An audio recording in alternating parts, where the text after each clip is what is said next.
चलहु सखी वाही देश, जहाँ दिवस न रजनी। पाप पुण्य नहीं, चांद सूरज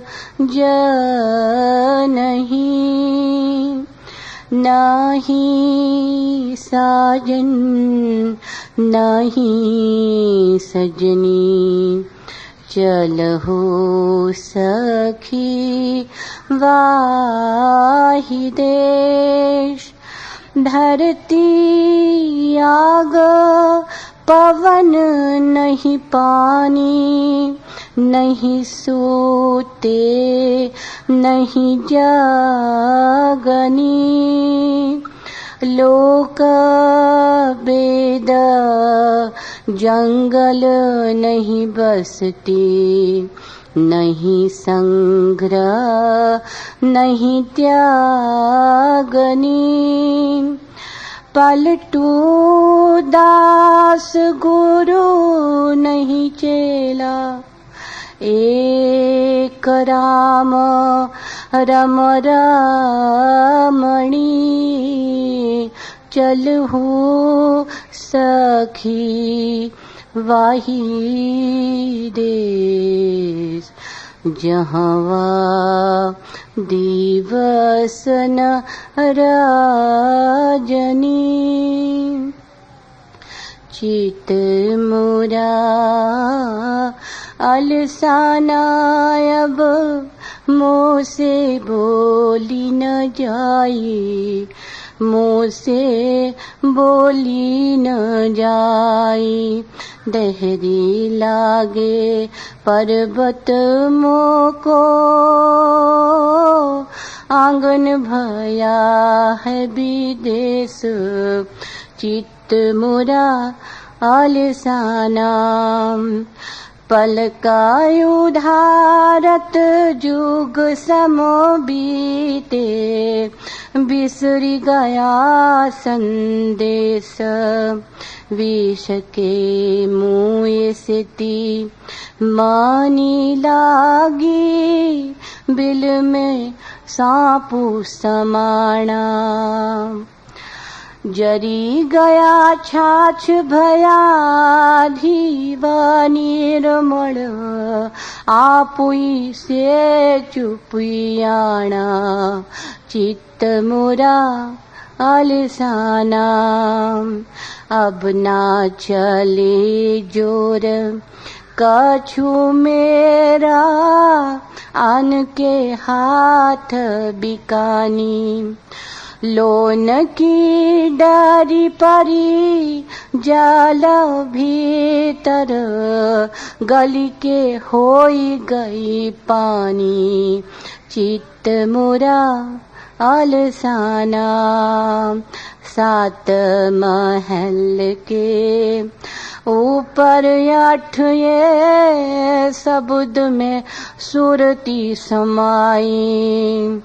पलटू दास कहो मैं कैसे जागूंगे गुड़ खाए। चित मोरा अलसाना, चित मोरा अलसाना। वाचक ज्ञान ननिका ज्ञानी, जो कारिख काटिका। बिनु पूंजी को साहू कहावे,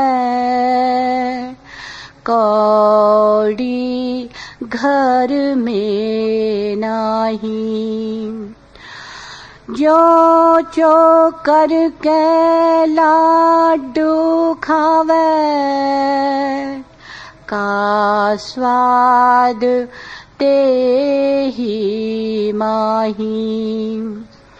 ज्यों सुवान कुछ देख के भुके, तिसने तो कर छुपाई।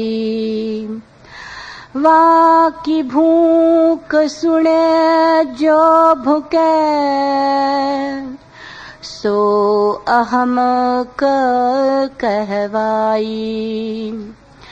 बात न सेती नहीं होय राजा, नहीं बातन गाढ़ टूटे। मुल्क में तब अमल होइगा, तीर तुपक जब छुटे। बातन से पकवान बनावे, पेट भरे नहीं कोई। पलटू दास करे सोई कहना, कहे सेती त्या होई।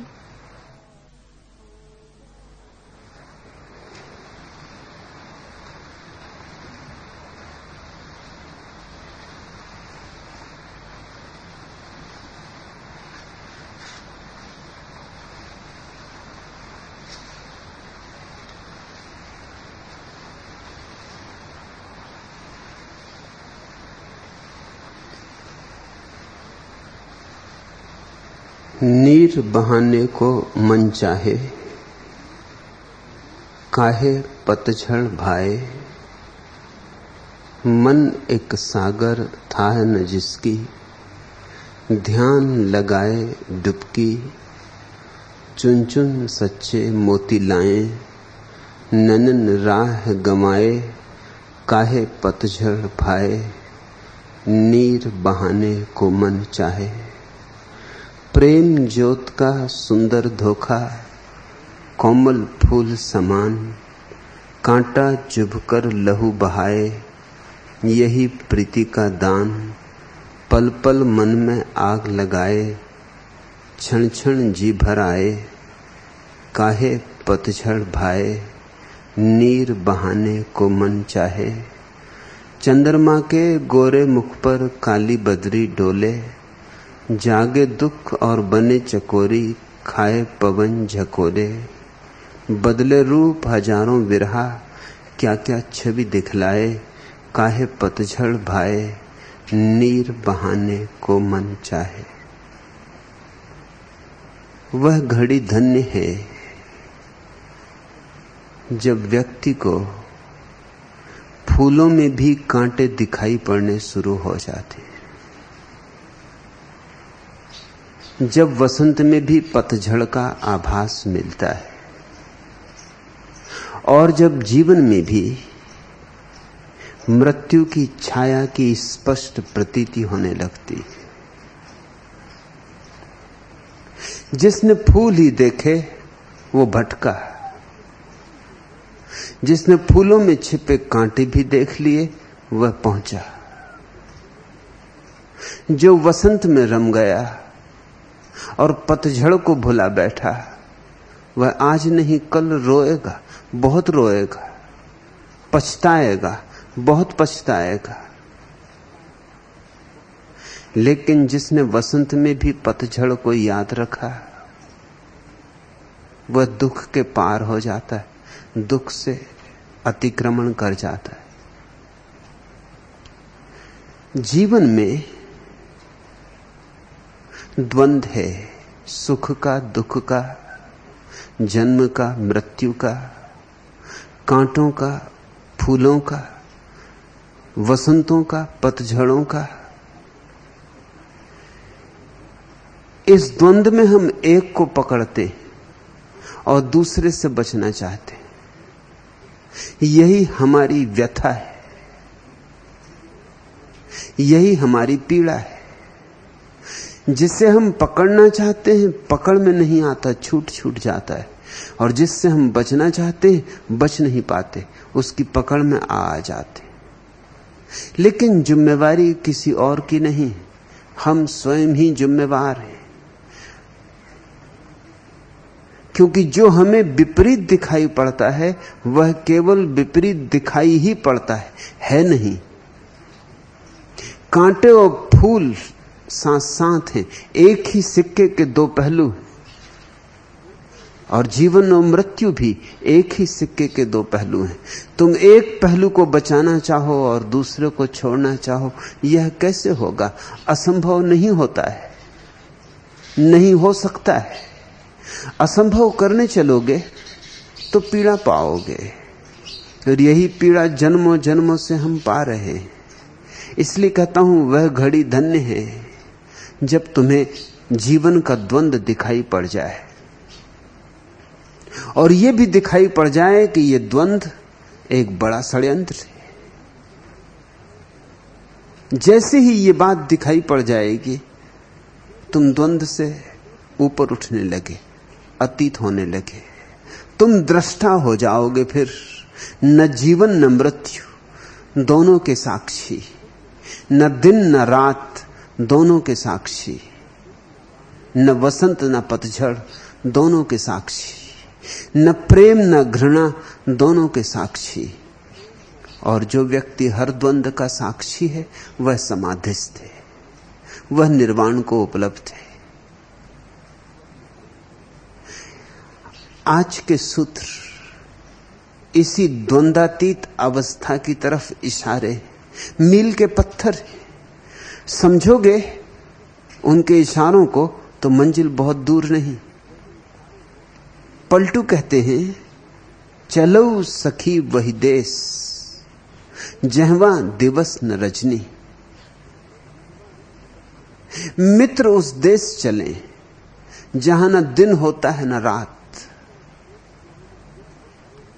पाप पुण्य नहीं, चांद सूरज नहीं, नहीं सजन नहीं सजनी।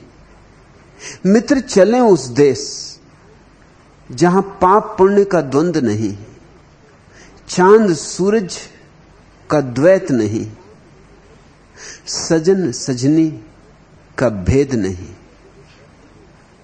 अभेद में चलें, निर्द्वंद में उठें। धरती आग पवन नहीं पानी, नहीं सूते नहीं जगनी। उस देश को तलाशें क्योंकि वही हमारा स्वदेश है। उस घर को खोजें जहां न जागना होता है न सोना, क्योंकि वही हमारा असली घर है। उससे पा लिया तो अमृत को पा लिया, उससे चूके तो जहर में ही डुबकी खाते रहे, और जन्मों जन्मों से हम चूक रहे। कितना ही घर बनाओ यहां गिर गिर जाता है। यहां बनाए सभी घर ताश के पत्तों के घर सिद्ध होते हैं। कितने ही मजबूत बनाओ, पत्थरों से बनाए हुए महल भी अंततः रेत ही सिद्ध होते, क्योंकि पत्थर भी रेत के अतिरिक्त और कुछ नहीं। रेत के कणों का ही जोड़ है, जो आज जुड़ा है कल बिखर जाएगा। यहां कितना ही भरोसा रखो, सब भरोसे आत्मवंचनाएं। यहां कितनी ही कामनाओं के घोड़े दौड़ाओ, सब सपनों की दौड़ है। कितनी ही नावें चलाओ, सब कागज की नावें। और कितना ही मन फूला फूला लगे, सब पानी के बबूले। अब टूटे तब टूटे, देर अबेर, लेकिन सब बबूले टूट जाएंगे, फूट जाएंगे। हाथ यहां कुछ भी नहीं लगता है। खाली हाथ हम आते और खाली हाथ हम जाते। कुछ गंवा के भला जाते हो, कमा के तो कुछ भी नहीं जाते। बच्चा पैदा होता है तो बंद मुट्ठी आता है, जाता है आदमी तो खुला हाथ जाता है। कम से कम भ्रम तो था बंद मुट्ठी का।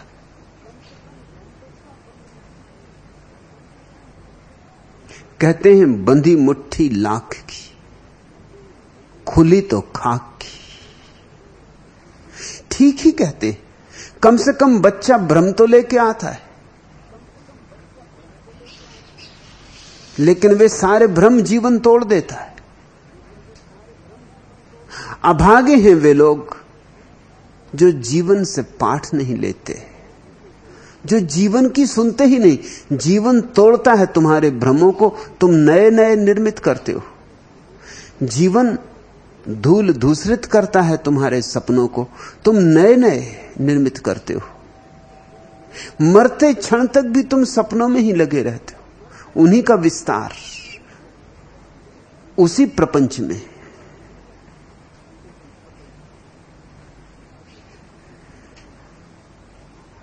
और इसीलिए खुद का घर जो मिल सकता था, जो दूर भी न था, जो तुम्हारे भीतर ही छिपा था, जो तुम्हारे प्राणों के प्राण में था, जो तुम्हारी अंतरात्मा था, उससे वंचित रह जाते हो। चलो सखी वही देश, उस देश चलें। और ये देश कहीं दूर नहीं, ये देश कहीं परदेश में नहीं, ये देश कहीं आकाशों में नहीं, पातालों में नहीं, ये देश तुम्हारे ही भीतर है। चलो सखी वही देश, जहां दिवस न रजनी, पाप पुण्य नहीं, चांद सूरज नहीं, नहीं सजन नहीं सजनी, धरती आग पवन नहीं पानी, नहीं सूते नहीं जगनी। लोक वेद जंगल नहीं बस्ती, नहीं संग्रह नहीं त्यागनी। न वहां त्याग है न संग्रह है, न वहां लोक है समाज है, न वेद है शास्त्र है, नहीं जंगल है नहीं बस्ती है। पलटू दास गुरु नहीं चेला, एक राम रम रमनी। वहां सब खो जाते हैं, गुरु चेले का अंतिम भेद भी खो जाता है। और सब भेद तो खो ही जाते हैं, पति के पत्नी के, भाई के बहन के, मित्र के शत्रु के। जो अंतिम भेद है, प्यारे से प्यारा भेद है, गुरु शिष्य का भेद भी वहां खो जाता है। वहां तो बचता है एक। अब एक को क्या नाम दें? एक तो अनाम ही होगा, दो हो तो नाम हो सकते। एक राम रम रमनी, बस एक राम बच रहता है। यहां राम से अर्थ दशरथ पुत्र राम से नहीं, यहां राम से अर्थ है तुम्हारे प्राणों में बसे हुए साक्षी ब्रह्म से। जहां एक राम ही रह जाता है, न कोई भक्त न कोई भगवान, न कोई दृश्य न कोई दृष्टा। जहां एक शुद्ध साक्षी भाव रह जाता, दर्पण मात्र जिसमें कुछ झलकता भी नहीं, इतना द्वंद्व भी नहीं। इस अवस्था को योग ने समाधि कहा है, निर्विकल्प समाधि। महावीर ने शुक्ल ध्यान की अवस्था कहा है। इतना शुद्ध, इतना पवित्र, इतना पावन, इसलिए शुक्ल, शुभ्र, शुभ्रतम। इसे बुद्ध ने निर्वाण कहा है। जहां अहंकार का दिया बुझ गया, क्योंकि अहंकार के दिए के लिए द्वंद्व चाहिए। तुम जब बिल्कुल अकेले रह जाते हो तो तुम्हें जो अड़चन होती है, शायद तुमने सोचा भी ना होगा क्यों होती। अकेले में तुम इतने बेचैन क्यों हो जाते हो? अगर 10-5 दिन अकेला रहना पड़े तो इतने घबरा क्यों जाते हो? मनोवैज्ञानिक कहते हैं कि 3 सप्ताह अगर व्यक्ति को बिल्कुल एकांत में रहना पड़े तो पागल हो जाए। क्यों? सीधा सा कारण है, सोचा नहीं होगा, प्रयोग नहीं किया होगा, ख्याल में नहीं आया होगा। तुम्हारे अहंकार के जीवित रहने के लिए दूसरे की जरूरत है। अगर दूसरा मौजूद हो तो अहंकार जीता है, तू हो तो मैं जीता है। बिना तू के मैं का कोई अस्तित्व नहीं बचता। जहां तू ही नहीं है वहां मैं भी नहीं, और जहां मैं नहीं है वहां घबराहट लगेगी कि डूबने लगे अतल गहराइयों में। कोई पार मिल सकेगा इस अतल गहराई का भरोसा नहीं आता। हाथ से छूटने लगे सब सहारे। अब तक अहंकार में जिए हो, मैं हूं, लेकिन जहां तू गया वहां मैं भी गया। फिर जो शेष रह जाता है एक राम रम रमनी। इसलिए तो हम भीड़ तलाशते, इसलिए धर्म के नाम पर भी भीड़ में ही सम्मिलित हो जाते। हिंदू की भीड़, मुसलमान की भीड़, ईसाई की भीड़, जैन की भीड़, भीड़ की तलाश करते। महावीर ने ज्ञान पाया एकांत में, बुद्ध ने ज्ञान पाया एकांत में, जीसस ने ज्ञान पाया एकांत में। लेकिन हम भीड़ तलाशते,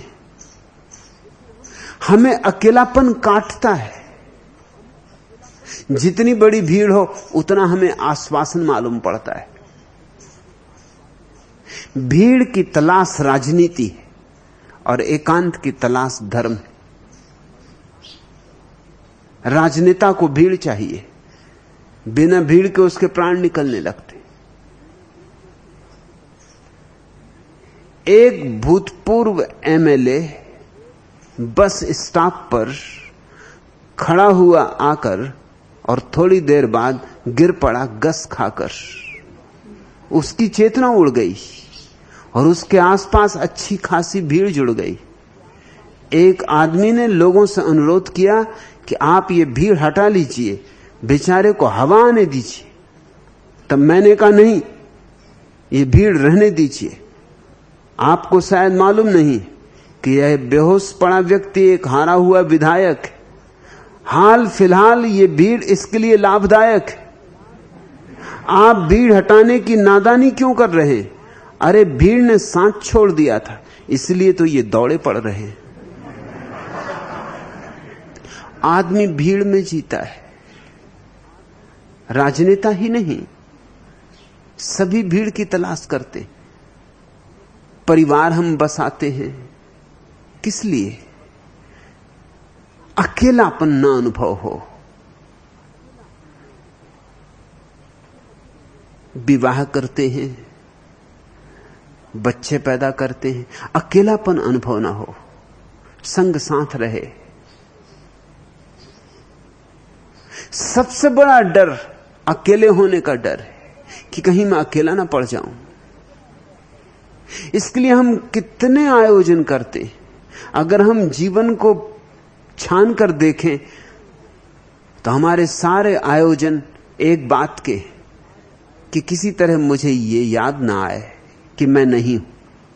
और बुद्ध कहते हैं कि जो जान ले मैं नहीं हूं, उसने पा लिया सब, उसे मिल गया वह देश जहां न तू है न मैं।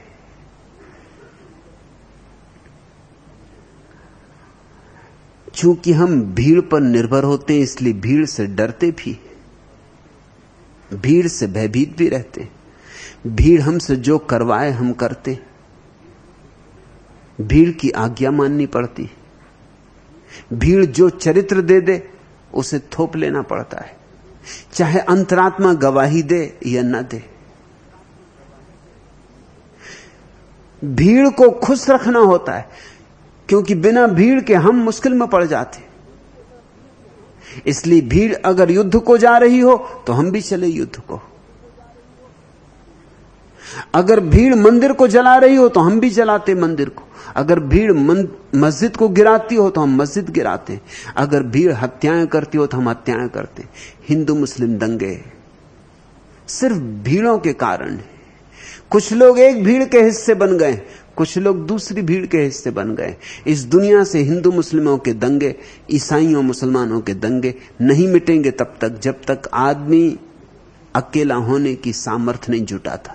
जब तक भीड़ें हैं तब तक दंगे रहेंगे, क्योंकि भीड़ को भी बचने के लिए दंगों की जरूरत है। जैसे तुम्हें बचने के लिए भीड़ की जरूरत है, भीड़ को बचने के लिए दंगों की जरूरत है। अडोल्फ हिटलर ने अपनी आत्मकथा में लिखा है कि अगर तुम्हारे देश का कोई शत्रु न हो तो झूठा शत्रु पैदा रखो, लेकिन बनाए रखो। जब तक शत्रु है तब तक देश इकट्ठा रहता है, मजबूत रहता है। जैसे ही शत्रु न हुआ वैसे ही देश ढीला पड़ जाता, सुस्त हो जाता। अगर सच्चा शत्रु हो तो सौभाग्य, अगर सच्चा शत्रु न हो तो झूठी ही अफवाहें उड़ाए रखो, डराए रखो लोगों को। इस्लाम खतरे में है तो मुसलमान इकट्ठा रहता है, हिंदू धर्म खतरे में, हिंदू राष्ट्र खतरे में तो लोग चले राष्ट्रीय स्वयंसेवक संघ में चड्डियां पहन के कवायद करने। खतरा पैदा रखो, खतरे को जगाए रखो। जब तक खतरा है तब तक तुम इकट्ठे हो, जैसे ही खतरा गया कि तुम बिखरे। तुम देखते हो देश में, इस देश में अभी 30 साल पहले अंग्रेजों का राज था तो सारा देश इकट्ठा था, क्योंकि दुश्मन एक था, उससे लड़ना था। उससे लड़ना था तो लोग इकट्ठे थे, कोई झगड़ा ना था गुजराती और मराठी का, हिंदी बोलने वाले का और तमिल बोलने वाले का, कोई झगड़ा ना था। सारा देश इकट्ठा था। अंग्रेज उस इकट्ठेपन से डरा हुआ था, इसलिए उसने एक झगड़ा खड़ा करवा दिया था हिंदू मुसलमानों का। हिंदुओं को अंग्रेज भड़काते रहे कि तुम्हारा धर्म खतरे में, और मुसलमानों को भड़काते रहे कि तुम्हारा धर्म खतरे में। इस झगड़े में उलझाए रखे। इस झगड़े में उन्होंने इस देश को 2 हिस्सों में तोड़वा दिया। हिंदू मुसलमान लड़ते रहे। लोग सोचते थे कि हिंदुस्तान और पाकिस्तान बढ़ जाएंगे तो फिर दंगा फसाद खत्म हो जाएगा, मगर नहीं खत्म हुआ। हिंदू मुसलमान अगर बढ़ गए तो क्या होता है, तो अब और छोटी छोटी चीजों पर झगड़े शुरू हो गए। तो उत्तर भारत का और दक्षिण भारत का झगड़ा है। तुम अगर रावण की प्रतिमा जलाते हो तो दक्षिण में राम की प्रतिमा जलाई जाएगी, क्योंकि राम उत्तर के थे, उत्तर छाती पे चढ़ा हुआ है। दक्षिण को उत्तर से मुक्त होना है। उत्तर दक्षिण का झगड़ा होगा ये कभी सोचा भी ना था। और छोटी छोटी बातों के झगड़े। नर्मदा का जल किसका है, मध्य प्रदेश का कि गुजरात का? एक छोटी मोटी तहसील जिला किसका है, कर्नाटक का कि महाराष्ट्र का? छोरेबाजी होगी। बंबई किसकी, गुजरातियों की कि महाराष्ट्रियों की? छोरेबाजी हो जाएगी।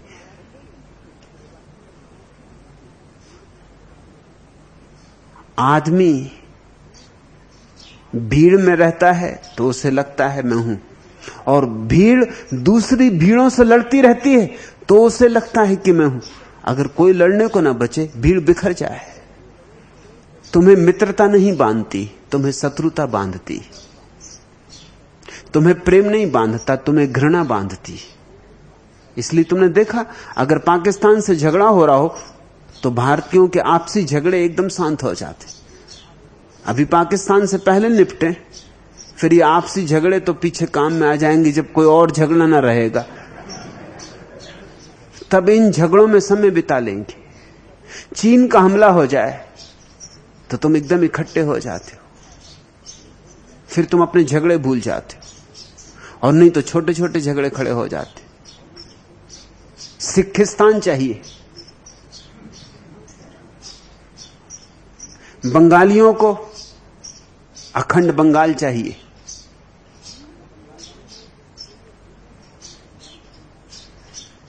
भीड़ जिंदा नहीं रह सकती बिना भीड़ों से टकराए।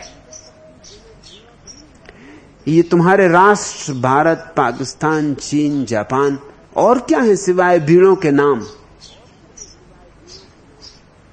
और इनके बचने का राज क्या है? इनके बचने का राज वही है, अगर मूल सूत्र से समझो, तुम नहीं बचोगे अगर अकेले रह जाओ, भीड़ नहीं बचेगी अगर और भीड़ें न रह जाएं। हम द्वंद्व में जीते हैं, न केवल जीते हैं बल्कि द्वंद्व को पोषण करते हैं। फिर जिस भीड़ के आधार पर तुम जीतते हो, स्वभावतः उससे डरना होगा। अगर वो कहे कि ऐसा भोजन करो, तो वैसा भोजन करना होगा। वो कहे इस ढंग से उठो, इस ढंग से बैठो, तो इस ढंग से उठना होगा, इस ढंग से बैठना होगा। क्योंकि भीड़ बर्दाश्त नहीं करती बगावतियों को, विद्रोहियों को, क्योंकि विद्रोही भीड़ के लिए खतरा है। भीड़ को तोड़ देंगे, भीड़ को खंड खंड कर देंगे। भीड़ चाहती है आज्ञाकारी व्यक्ति। आज्ञा का उल्लंघन भीड़ की दृष्टि में सबसे बड़ा पाप है।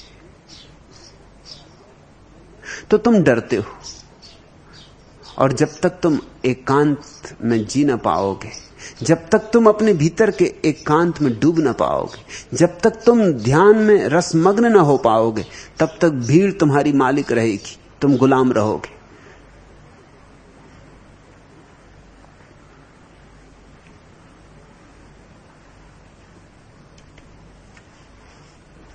बीमार नेताजी से डॉक्टर ने पूछा, क्या आप पार्टियों में बहुत आते जाते? आपका पेट खराब है, हाजमा बिगड़ा हुआ है।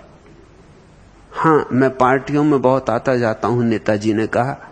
पहले मैं जनसंघी था, फिर समाजवादी, फिर साम्यवादी, फिर स्वतंत्र पार्टी में, फिर जनता पार्टी में, वहां से स्वर्ण कांग्रेस में आया, और आजकल इंदिरा कांग्रेस में, क्योंकि अब आसार उसी के नजर आते।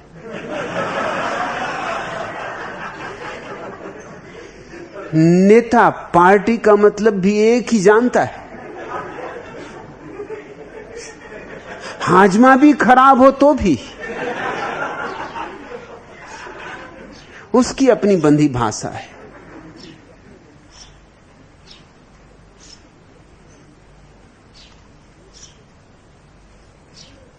भीड़ से डरोगे, वेद से भी डरोगे। वेद प्रतीक है। मुसलमान हो तो कुरान समझ ले, और ईसाई हो तो बाइबल समझ ले, और बौद्ध हो तो धम्मपद समझ ले। तुमने जिस किताब को मान रखा हो वही वेद है। तुम जिस किताब को मान के चल रहे हो वही वेद है। लोक वेद। अगर तुम भीड़ से डरोगे तो भीड़ की किताब को भी मान के चलना पड़ेगा। और भीड़ की किताबों ने क्या क्या पाप तुमसे नहीं करवा लिए। मनु स्मृति ने क्या क्या पाप नहीं करवा लिए। लेकिन अगर हिंदू हो तो मनु स्मृति मान के चलना ही पड़ेगा, क्योंकि हिंदुओं की भीड़ को बांधकर कौन रखेगा। कोई किताब चाहिए, कोई नियम चाहिए, कोई व्यवस्था चाहिए, वो कौन देगा। इसलिए किताबें इतनी मूल्यवान हो गई। अपनी बुद्धि मूल्यहीन हो गई, पराई बुद्धियां मूल्यवान हो गई। मनु महाराज को मरे 5000 वर्ष हो गए, लेकिन उनसे छुटकारा नहीं होता। अब भी जब तुम कभी किसी हरिजन को जलाते हो तो उसमें मनु महाराज की किताब का हाथ होता है। तुम्हें शायद ज्ञात हो या ना हो, लेकिन मनु स्मृति ने ब्राह्मण, शूद्र, वैश्य, क्षत्रिय की अखंड धारा चलाई। भेद बिल्कुल सुनिश्चित कर दिए, इतने सुनिश्चित कि जिनको तुम महापुरुष कहते हो वे भी महापुरुष नहीं मालूम होते। स्वयं राम ने एक शूद्र के कानों में गरम शीशा पिघलवा के भरवा दिया था क्योंकि उसने वेद को सुनने की हिम्मत की थी, सुनने की हिम्मत, क्योंकि वेद वर्जित है शूद्र के लिए। और राम को तुम मर्यादा पुरुषोत्तम कहते हो, शायद इसीलिए कहते हो क्योंकि तुम्हारी मर्यादा से बाहर नहीं गए। तुम्हारी मर्यादा यही थी कि शूद्र वेद को ना सुने, पढ़ना तो दूर सुने भी नहीं, और एक शूद्र ने वेद को सुन लिया, उसके कानों में शीशा पिघलवा के भरवा दिया, मर ही गया होगा बेचारा। और अगर राम ऐसे कृत्य कर सकते हैं तो फिर छोटे मोटे राम जो करते हैं गांव गांव में, वह सब मर्यादा है। ये छोटे मर्यादा पुरुषोत्तम।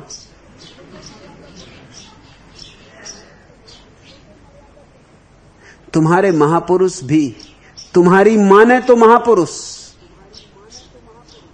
तुम्हारी न माने तो महापुरुष नहीं। ये चमत्कार है कि छोटे छोटे लोग भी अपने महापुरुषों को अपने पीछे चलवाते। इस जगत का नियम है कि नेता को नेता होना हो तो अनुयायियों के पीछे चलना पड़ता। ये बड़ा उल्टा नियम है। असली नेता वही है, समझदार नेता वही है जो देख ले कि भीड़ कहां जा रही और सदा भीड़ को देख के हमेशा भीड़ के आगे हो जाए। पीछे से तो भीड़ के पीछे होता है, वस्तुतः तो भीड़ के पीछे होता है, देख लेता है भीड़ कहां जा रही। अगर बाएं मुड़ती भीड़ तो होशियार नेता बाएं मुड़ जाता है, दाएं मुड़ती है भीड़ तो होशियार नेता दाएं मुड़ जाता है। नेता तो ऐसे है जैसे हवा का रुख बताने वाला पंखा होता है, जो हवा का रुख बताता रहता है, बाएं दाएं कहां हवा बह रही, पंखी उसी तरफ उड़ने लगती। तुम्हारे महापुरुष भी बिल्कुल थोथे, नहीं तो तुम उन्हें महापुरुष मानोगे भी नहीं, तुम उन्हें पत्थर मारोगे, गालियां दोगे, तुम उन्हें जिंदा जला दोगे। और तुमने वही किया है, असली महापुरुषों के साथ तुमने वही किया है। राम को तो मर्यादा पुरुषोत्तम कहा है, लेकिन महावीर का उल्लेख भी नहीं किया। हिंदू शास्त्रों में महावीर का कोई उल्लेख नहीं। क्यों? क्योंकि इसने वेद की मर्यादा नहीं मानी, इसने मनुस्मृति की मर्यादा नहीं मानी, इसने 4 वर्णों का नियम नहीं माना और न ही 4 आश्रमों का नियम माना। और इतना ही नहीं, यह व्यक्ति वस्त्र छोड़कर नग्न खड़ा हो गया। इसने सब मर्यादाएं तोड़ दी। यह बगावती है। इस बगावती को स्वीकार नहीं किया जा सकता। इसलिए महावीर को पत्थर मारे गए, गांव-गांव से खदेड़ा गया, कानों में सींचे ठोंक दिए गए, भयानक खूंखार कुत्ते महावीर के पीछे छोड़े गए। महावीर को जितना सताया जा सकता था सताया गया। वही तुमने बुद्ध के साथ किया। चट्टानें सरकाई पहाड़ों से कि बुद्ध नीचे ध्यान कर रहे हैं, उनके ऊपर चट्टान गिर जाए। कहानियां कहती हैं कि चट्टानें बच के निकल गई, बुद्ध को छोड़ दिया उन्होंने। ऐसा लगता है कि चट्टानों के पास भी तुमसे ज्यादा समझ।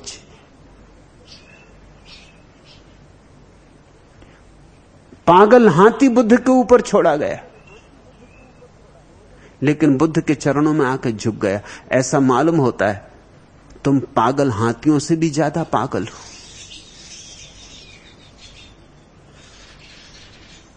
मीरा को तुमने जहर पिलाया, मंसूर के हाथ पैर काट डाले, जीसस को सूली पर लटकाया, सुकरात को मौत की सजा दी, और राम को तुम कहते हो मर्यादा पुरुषोत्तम। उनकी मर्यादा क्या है?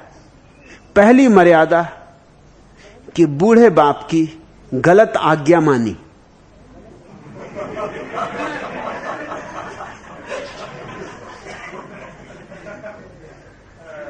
बूढ़े बाप ने बुढ़ापे में विवाह किया है जवान लड़की से, उस जवान लड़की को वचन दे दिया है। इस बूढ़े बाप की आज्ञा मानी,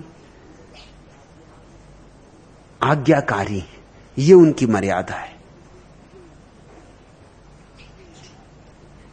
फिर तथाकथित ऋषियों मुनियों की रक्षा की, पंडित पुजारियों की, ये उनकी मर्यादा है। शूद्र के कान में सीसा पिघलवा के भरवा दिया ताकि फिर दोबारा ऐसी भूल कोई शूद्र न करे, ये उनकी मर्यादा है। इसलिए राम का गुणगान चल रहा है सदियों से, रामलीला चल रही गांव गांव।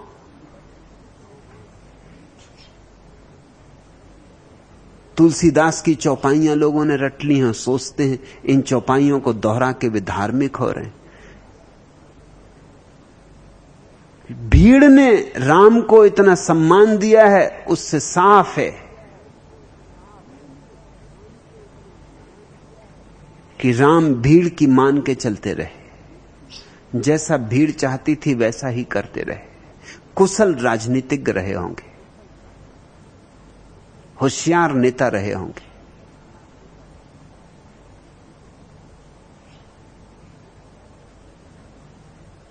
और तुम वेदों की मानते हो, चाहे वेद कुछ भी कहें। कोई किताब शाश्वत नहीं, सब किताबें सामयिक होती, अपने समय के अनुकूल होती, अपने समय के लिए जरूरी भी होती, उपयोगी भी होती, उपादेय भी होती, लेकिन कोई किताब शाश्वत नहीं। बाइबल में लिखा है कि पृथ्वी चपटी, अब वैज्ञानिकों ने खोज लिया कि पृथ्वी गोल है, अब मुश्किल खड़ी हो गई। वो जो वेद को मान के चलता है उसके लिए अड़चन खड़ी हो गई। आज से 300 साल पहले इस पृथ्वी पर पैदा हुए बड़े से बड़े वैज्ञानिकों में से एक गैलीलियो को पोप ने बुलवाया अपनी अदालत में माफी मंगवाने को कि माफी मांगो और कहो कि पृथ्वी चपटी है, गोल नहीं। और सूरज पृथ्वी का चक्कर लगाता है, पृथ्वी सूरज का चक्कर नहीं लगाती। विज्ञान ने दोनों बातें खोज ली थी। गैलीलियो के दोनों बातों के लिए काफी प्रमाण थे गैलीलियो के पास कि पृथ्वी गोल है और पृथ्वी सूरज का चक्कर लगाती, सूरज नहीं। मगर गैलीलियो भी बहुत अलमस्त आदमी रहा होगा, बूढ़ा था लेकिन बड़ा समझदार रहा होगा।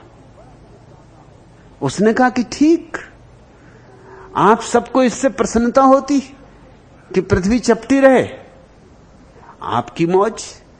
मैं कह देता हूं पृथ्वी चपटी, गोल नहीं, और आपको आनंद मिलता है ये बात जान के कि सूरज पृथ्वी का चक्कर लगाए, पृथ्वी सूरज का ना लगाए। मैं बिल्कुल राजी हूं, मुझे क्या अड़चन, मेरा क्या बनता बिगड़ता है। मैं कह देता हूं कि सूरज ही चक्कर लगाता है, पृथ्वी चक्कर नहीं लगाती।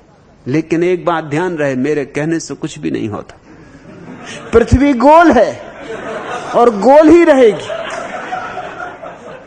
और पृथ्वी सूरज का चक्कर लगाती तो चक्कर लगाएगी। गैलीलियो की आज्ञा का कुछ भी अर्थ नहीं। मैं कितना ही चिल्लाऊं, मगर मैं कह देता हूं, मैं क्षमा मांगे लेता हूं, मैं घुटने टेक के देता हूं। मैं इस झंझट में नहीं पड़ता। मैं इस तरह की क्षुद्र बातों को व्यर्थ का विवाद नहीं बनाना चाहता, लेकिन मैं क्या करूं। उसने बार बार दोहरा कहा कि मैं क्या करूं। उसने पोप को अच्छा लथाड़ा। माफी तो मैं मांग रहा हूं, मेरी तरफ से मांग सकता हूं, पृथ्वी के लिए मैं क्या कर सकता हूं। पृथ्वी, आप पृथ्वी को अदालत में बुलाइए। लेकिन क्या पोप को अड़चन थी? अगर विज्ञान ने यह तथ्य खोज लिया है तो इसे स्वीकार करने में अड़चन क्या थी? एक अड़चन आती, और वह अड़चन यह है कि अगर बाइबल की एक बात गलत हो सकती है तो फिर शक पैदा होता है और बातें भी गलत हो सकती।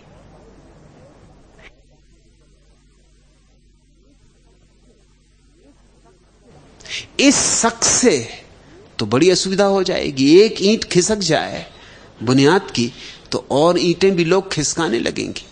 लोग कहेंगे कि जब तुम्हारे धर्म ग्रंथ में ऐसी बुनियादी भूल है तो क्या पता कि बाकी भी सब भूले हों।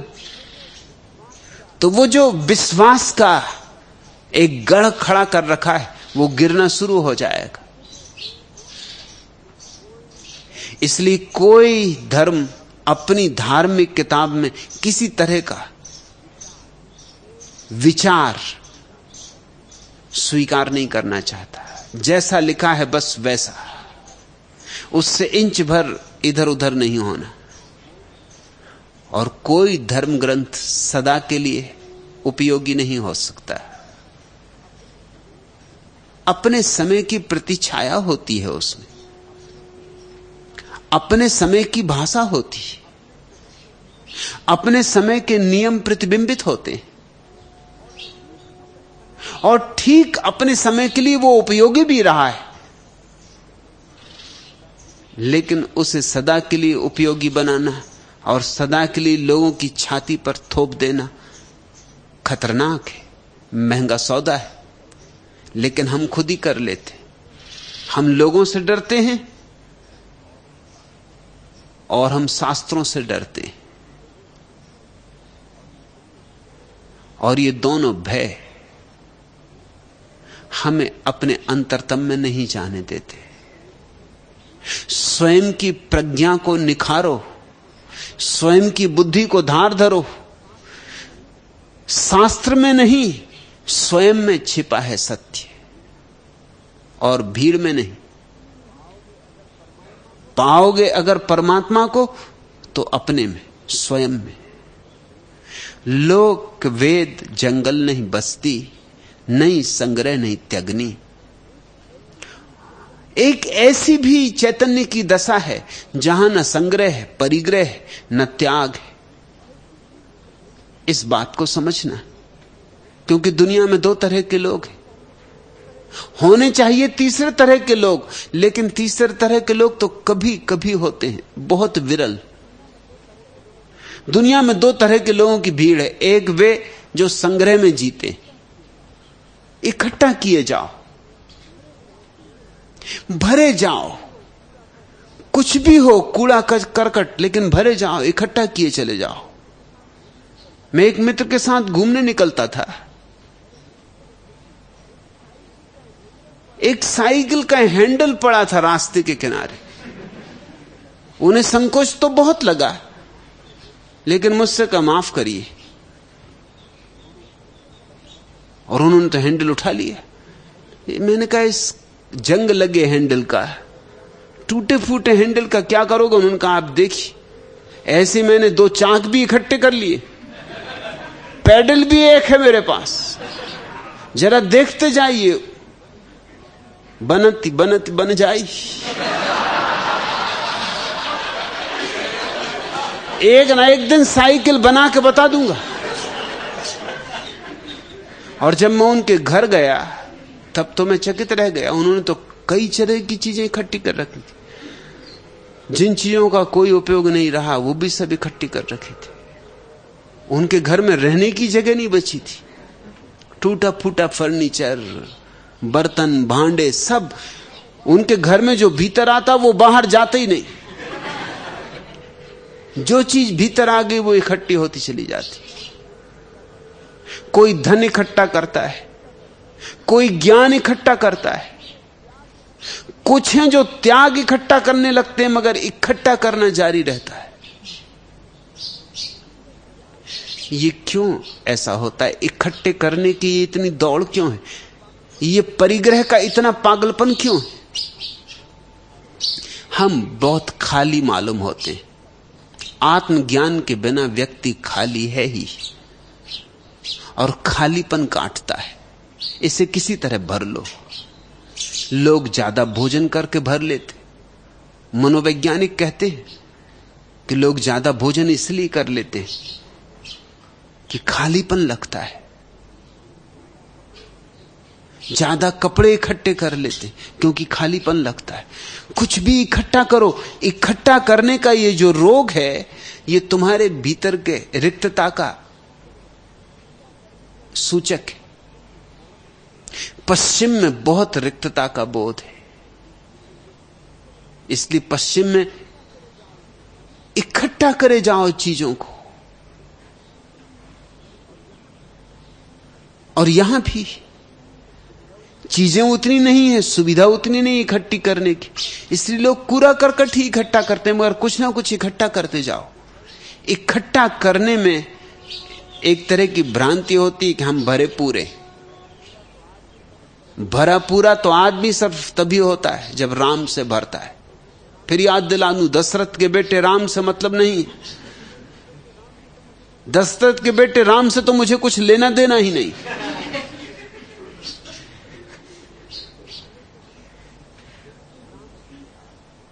राम से मेरा अर्थ है परमात्मा से, आत्मा की परम अवस्था से। जब आत्मा प्रकाशित होती है, जब आत्मा का राज्य उपलब्ध होता है, तब तुम लगोगे भरे पूरे, अन्यथा खाली लगोगे। और कितना ही भरो, कितनी ही चीजों से भर लो, पद से, प्रतिष्ठा से, नाम से, कुछ भी ना होगा।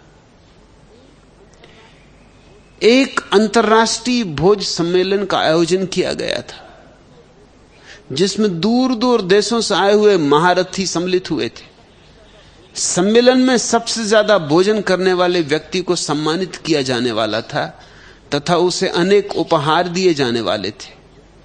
प्रतियोगिता आरंभ हुई और अंततः चंदूलाल ने 200 पूरियां, 400 रसगुल्ले, 200 प्लेट दही बड़े, 400 कचौड़ियां और 80 गिलास शरबत पीकर अंत तक मैदान में अपने को जमाए रखा। निर्णायकों ने घबराकर उसे विजयी घोषित किया कि कहीं मरमरा न जाए। वो तो अभी तत्पर था, और वो तो कहता था और थोड़ा चल जाने दो, रिकॉर्ड ही कायम कर देना। मगर निर्णायक घबरा गए। उन्होंने कहा कि रिकॉर्ड कायम हो गया, मगर हम पे भी दया करो, नहीं तो हम पकड़े जाएंगे। अगर तुम मर गए तो पुलिस हमें सताएगी। उन्होंने उसे विजयी घोषित किया और पुरस्कार लेने के लिए स्टेज पर आमंत्रित किया। बामुश्किल उठ सका चंदूलाल। तुम खुद ही सोच लो कैसे उठा होगा, मगर उठ गया। अहंकार की तृप्ति जो न करवा ले थोड़ा है। मुर्दा उठाते, कोई मर जाए उसके कान में अगर जाके कह दो, अरे ये भी कोई वक्त है मरने का, अभी चुनाव पास, जीतने का मौका। और तुम हैरान मत होना अगर वो उठ के बैठ जाए।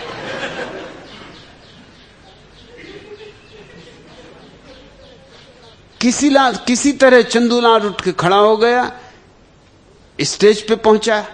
पुरस्कार लेने के बाद लोगों को संबोधित करते हुए बोला, दोस्तों, मैं आज यहां इस प्रतियोगिता में सम्मिलित हुआ हूं। कृपया इस बात को मेरी पत्नी तक न पहुंचने दें, अन्यथा वह मुझे आज का खाना नहीं देगी और मैं भूखा रह जाऊंगा।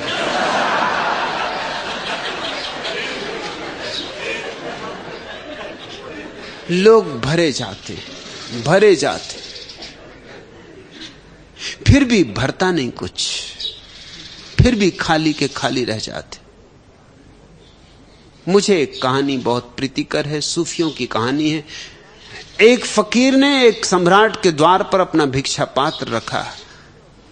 सुबह सुबह थी और सम्राट अपने बगीचे से घूमकर महल में प्रवेश कर रहा था। सम्राट ने कहा, क्या चाहते हो? फकीर ने कहा, क्या का सवाल नहीं, एक बात चाहता हूं कि मेरा भिक्षा पात्र खाली ना रहे। चाहे कंकड़ पत्थरों से भर दो, मगर भर दो। रिक्तता काटती है, खाली नहीं रहना चाहता, मेरा भिक्षा पात्र भर दो। सम्राट ने कहा, यह भी कोई बहुत बड़ा सवाल, इतना छोटा सा भिक्षा पात्र, अभी भरवाए देते। लेकिन उस फकीर ने फिर कहा कि देखना, ख्याल रखना, शर्त यह है कि भिक्षा पात्र भरना चाहिए, नहीं तो हटूंगा नहीं द्वार से। सम्राट ने कहा, अरे पागल, तूने मुझे समझा क्या? कोई भिखमंगा समझा है? अपने वजीरों को बुला के कहा कि भर दो सोने से इसका भिक्षा पात्र।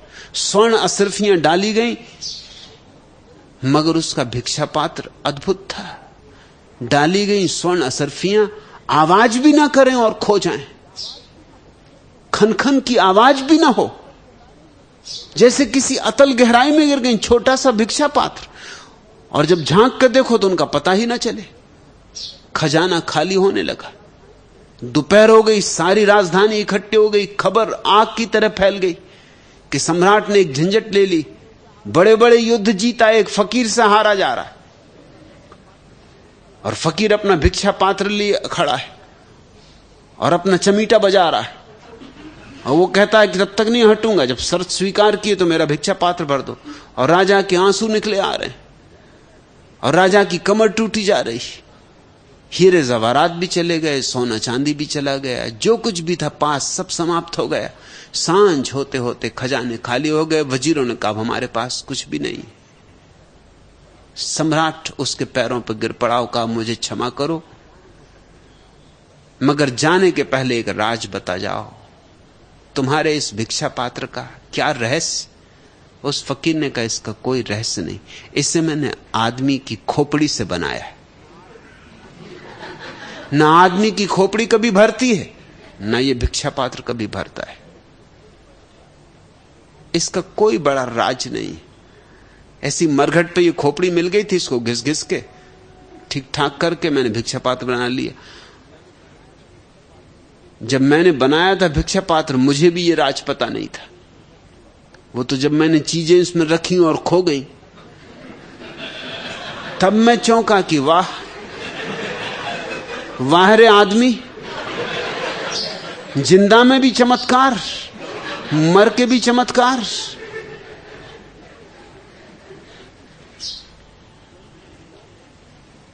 वही चंदूलाल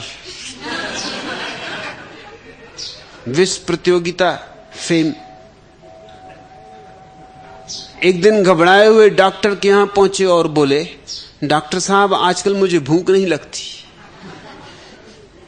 डॉक्टर ने पूछा आज सवेरे से क्या खाया?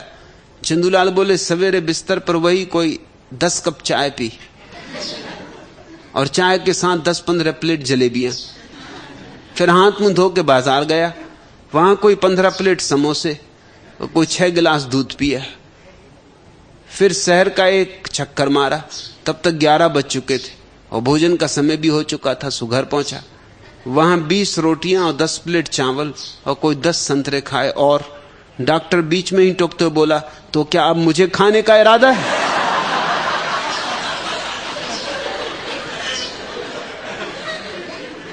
भरता नहीं मन, भरता ही नहीं मन का वह स्वभाव नहीं। तो एक तरफ परिग्रह वाले लोग हैं जो इकट्ठा करते चले जाते, फिर इकट्ठा करते करते थक जाते हैं, बुरी तरह थक जाते हैं। थक जाते हैं तो उल्टा करने लगते हैं, सोचते हैं परिग्रह से तृप्ति नहीं मिली तो त्याग से मिलेगी। पहले धन इकट्ठा करते थे, अब धन छोड़ के भागते। पहले स्त्रियों के पीछे भागते थे, अब स्त्रियां देखेंगे एकदम भागते, उनकी तरफ पीठ करके भागते। जो जो पहले किया था उससे उल्टा करने लगते। जैसे कोई आदमी सोचता हो कि शीर्षासन करेंगे तो जीवन रूपांतरित हो जाएगा। अगर बुद्धू शीर्षासन करे तो क्या तुम सोचते हो बुद्ध हो जाएगा? शीर्षासन करके और बुद्धू मालूम पड़ेगा और महाबुद्धू हो जाएगा। कम से कम पैर के बल था, थोड़ी बहुत बुद्धि की संभावना थी, अब वह भी ना रही। लेकिन मनुष्य के जीवन का एक तर्क है, एक काम करके जब थक जाता है तो तत्क्षण दूसरी अति पर चला जाता है। स्वभावतः उसे लगता है ऐसा करने से नहीं हुआ, इससे विपरीत करके देख लूं। इसलिए भोगी हैं, परिग्रही हैं और त्यागी हैं। और तुम ये चकित होगे जानकर, जितना भोगी समाज हो उतना ही उसमें त्यागियों का आदर होता है, क्योंकि भोगी को त्याग का तर्क समझ में आता है। उसके मन में भी लग रहा है कि कुछ मिल तो रहा नहीं, इकट्ठा तो कर रहा हूं, कुछ मिल तो ना रहा नहीं, अभी अपनी सामर्थ्य कम है, आत्मबल कम है, संकल्प कम है। जब संकल्प होगा तो हम भी त्याग के और मुनि हो जाएंगे। तुम देखते हो इस देश में जैनियों के पास सर्वाधिक धन, सर्वाधिक सुविधा, और जैन ही सर्वाधिक त्याग के पक्षपाती। परिग्रह और त्याग का पक्षपात ऊपर से देखने में विपरीत मालूम होता है, मगर भीतर एक ही तर्क का फैलाव है। जैन अपने मुनि से जितने त्याग की अपेक्षा करता उतना कोई समाज अपने साधुओं से नहीं करता।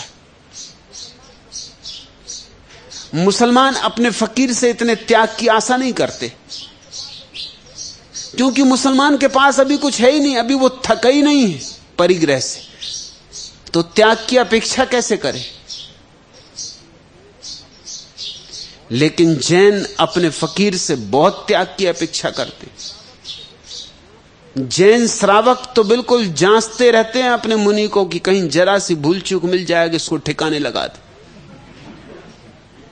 कब उठता, कब बैठता, क्या खाता, क्या पीता,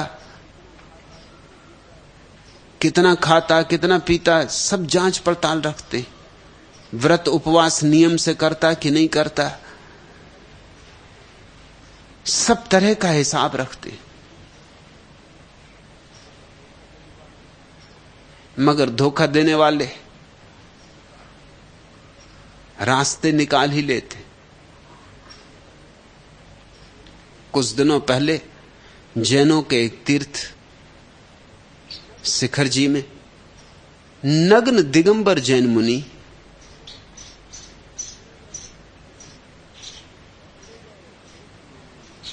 पकड़े गए। एक ऐसे मामले में पुलिस थाने ले जाना पड़ा उनको कि कल्पना भी नहीं की जा सकती। जैनियों ने काफी रिश्वत दे के, खिला फिला के बात को दबाया कि अखबारों तक न पहुंच जाए, क्योंकि जैन मुनि। और ऐसे मामले में दो जैन मुनि झगड़ पड़े और एक दूसरे की मारापीट कर दी। अहिंसा, नग्न। अब झगड़े को है भी क्या पास, झगड़ने के लिए भी कोई निमित्त चाहिए, मगर निमित्त था। दोनों ने अपनी पिच्छी में, पिच्छी होती साथ जिसको जमीन साफ करने की कि कोई चींटी इत्यादि न मर जाए, उसमें डंडा होता, उस डंडे को पोला करके 100 के नोट उसमें भर रखे।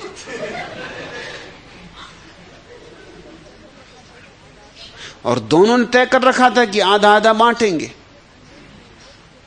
जिसके डंडे में ये नोट थे वो जरा ज्यादा रखना चाहता था, स्वभाव था, क्योंकि रखे उसने, झंझट उसने उठाई, खतरा उसने मोल लिया। मगर दूसरे को राज पता था, उसने कहा राज मैंने छिपाया, नहीं तो कभी की मिट्टी पलीद हो जाती।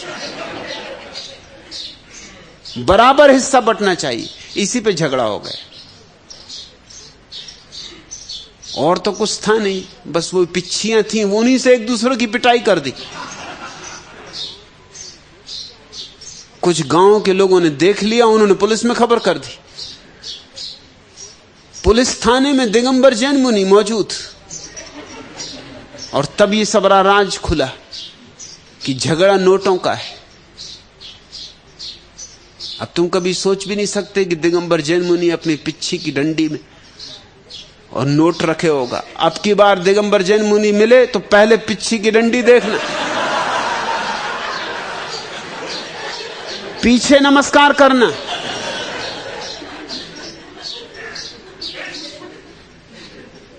मगर अब उन्होंने कोई दूसरी तरकीब निकाल ली होगी, क्योंकि वो बात तो पकड़ी जा चुकी। जहां नियम है वहां नियम से बचने के लिए चालाकियां भी निकल आती। अब क्या भेद रहा। और फिर जब तुम त्यागते हो तो किस लिए, उसमें भी आशा है कि पुण्य होंगे, पुण्य के फल मिलेंगे स्वर्ग में। मगर वही व्यवसाय, वही वाणिज्य, वही व्यवसाय बुद्धि, वही गणित, जरा भी कहीं अंतर नहीं है। लोक वेद जंगल नहीं बसती, नहीं संग्रह नहीं त्यागनी। पलटू कहते हैं कि न तो संग्रह और न त्याग, न भोग न योग, इन दोनों के ऊपर जो जाए वही पाता है। अतियों से जो मुक्त हो उसी की उपलब्धि है। पलटूदास गुरु नहीं चेला, एक राम रम रमनी। जब एक ही रह जाए, और वो एक कौन है, उस एक का क्या नाम है, उस एक का क्या स्वरूप है? साक्षी भाव उसका नाम, साक्षी भाव उसका स्वरूप। संग्रह में भी कर्ता आ जाता है और त्याग में भी कर्ता आ जाता है, और जहां कर्ता आ गया वहां संसार आ गया। कर्ता यानी संसार का द्वार। जहां भी हो, चाहे संसार में और चाहे संसार के बाहर, चाहे त्यागी हो चाहे भोगी, एक बात ख्याल रखना, कर्ता भाव ना आए। जहां कर्ता भाव आ गया वहीं चूक हो गई, वहीं फिसले, बुरे फिसले। साक्षी भाव बना रहे। दुकान पर भी बैठकर अगर साक्षी भाव बना रहे, बाजार में भी बैठकर अगर तुम सिर्फ दर्शक मात्र रहो तो पर्याप्त। बस ये साक्षी भाव सतत बहने लगे, 24 घंटे बहने लगे। सपने में भी बना रहे, सपने में भी दिखाई पड़ता रहे कि मैं साक्षी हूं।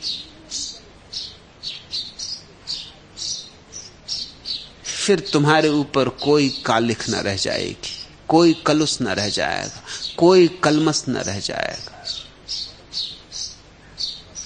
तुम परम शुद्ध परमात्मा को अनुभव कर लोगे। वह तुम्हारे भीतर विराजमान है, एक क्षण को भी वहां से हटा नहीं। लेकिन तुम भागे भागे हो, कभी भोग में कभी त्याग में।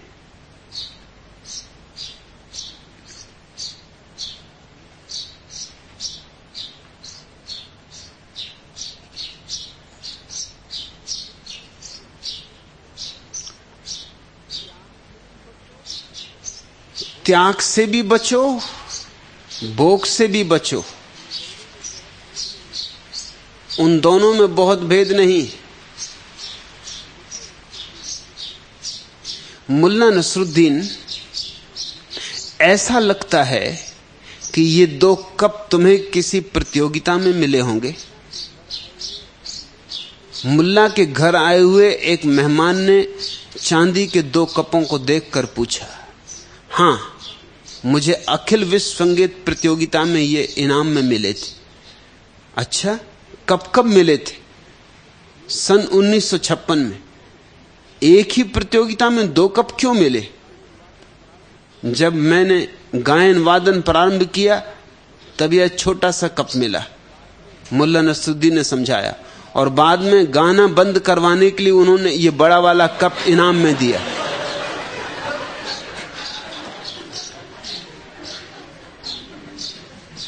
गाना शुरू करो कि गाना बंद करो,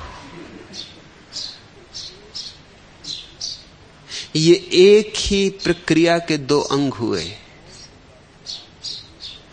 भोग या त्याग एक ही सिक्के के 2 पहलू। इस सत्य को जितना गहरा अपने भीतर उतर जाने दो उतना अच्छा है। मुल्ला नसरुद्दीन रोज अभ्यास करता है, वर्षों से अभ्यास करता है संगीत का, और जब भी अभ्यास करता है तो उसकी पत्नी बाहर आके टहलने लगती। एक दिन मैंने उसकी पत्नी से पूछा कि बात क्या है?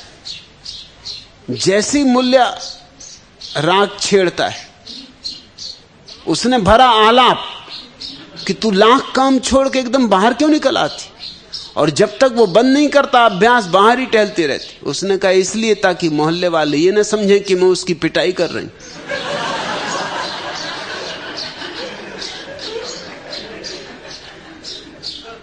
और मुल्ला नसरुद्दीन का अभ्यास भी जानने योग्य है। बस एक ही तार को सितार के वो खींचता रहता। थोड़े दिन तक तो लोगों ने बर्दाश्त किया, सुबह सांझ रात वक्त बेवक्त बस एक ही स्वर निकालता रहता।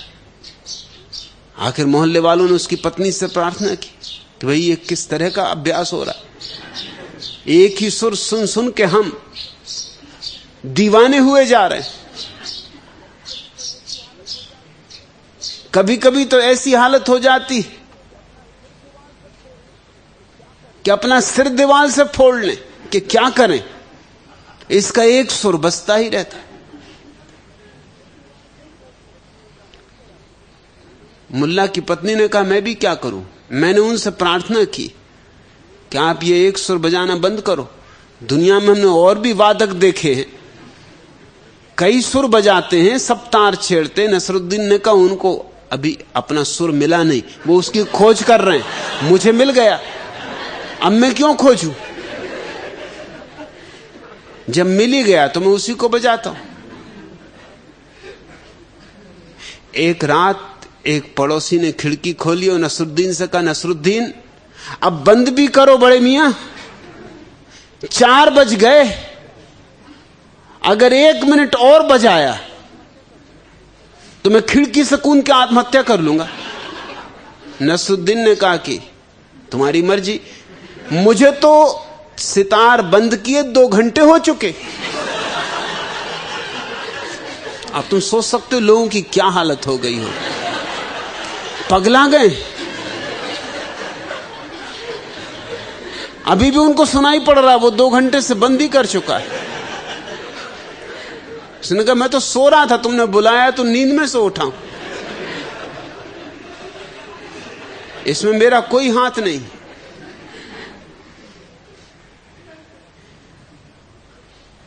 एक तरफ वे लोग हैं जो भागे जा रहे वस्तुओं की तरफ पागलों की तरह। एक धुन सवार है, एक सुर उनको पकड़ गया है, किसी को धन का, किसी को पद का, किसी को प्रतिष्ठा का। फिर किसी तरह थक जाते तो भी पुरानी आदत नहीं छूटती, विपरीत दौड़ने लगते। त्याग, साधुता, संतत्व, मगर दौड़ वही, चाल वही, राग वही, वही पुराना ढंग, वही पुराना मन। जाना है दोनों के पार, चलो सखी वही देश, जहां दिवस न रजनी, पाप पुण्य नहीं, चांद सूरज नहीं, नहीं सजन नहीं सजनी, धरती आग पवन नहीं पानी, नहीं सूते नहीं जगनी, लोक वेद जंगल नहीं बस्ती, नहीं संग्रह नहीं त्यागनी, पलटू दास गुरु नहीं चेला, एक राम रम रमनी, चित मोरा अलसाना, अब मुझसे बोली न जाए। अगर द्वंद्व से ऊपर उठ जाओ, अगर 2 को पीछे छोड़ दो और एक हो जाओ, तो यह घटना घटेगी, चित मोरा अलसाना, मन निश्चल हो जाएगा, स्थिर हो जाएगा, अचल हो जाएगा। चित मोरा अलसाना, अब मुझसे बोली न जाए। अचानक तुम पाओगे एक ऐसी शांति, एक ऐसी गहन शांति तुम्हारे भीतर उतरी है जो तुम्हारी निर्मित नहीं, जो तुमने ठोंक पीट के अपने को किसी तरह आरोपित नहीं कर ली, जो तुमने जबरदस्ती योगासन इत्यादि लगा के अपने को समझा बुझा के बांध बूंद के खड़ी नहीं कर ली। एक अपूर्व शांति तुम उतरती हुई पाओगे, आकाश से, अनंत से, विराट से, या अपने भीतर ऊगते हुए पाओगे। मगर तुम्हारा कृत्य नहीं होगी, वह प्रसाद रूप। चित मोरा अलसाना, प्रसाद रूप चित्त निश्चल हो जाता है। अब मुंह से बोली न जाए, अब बोलना मुश्किल हो जाता है। लोग हैं जिनसे बिना बोले नहीं रहा जाता, उन्हें चाहिए ही चाहिए कोई जिससे वो बोले, चाहे बोलने को कुछ भी ना हो, बोलने को है भी क्या। लेकिन लोग बोले जा रहे हैं, सारी पृथ्वी पर चर्चा चल रही, शोरगुल मचा हुआ है।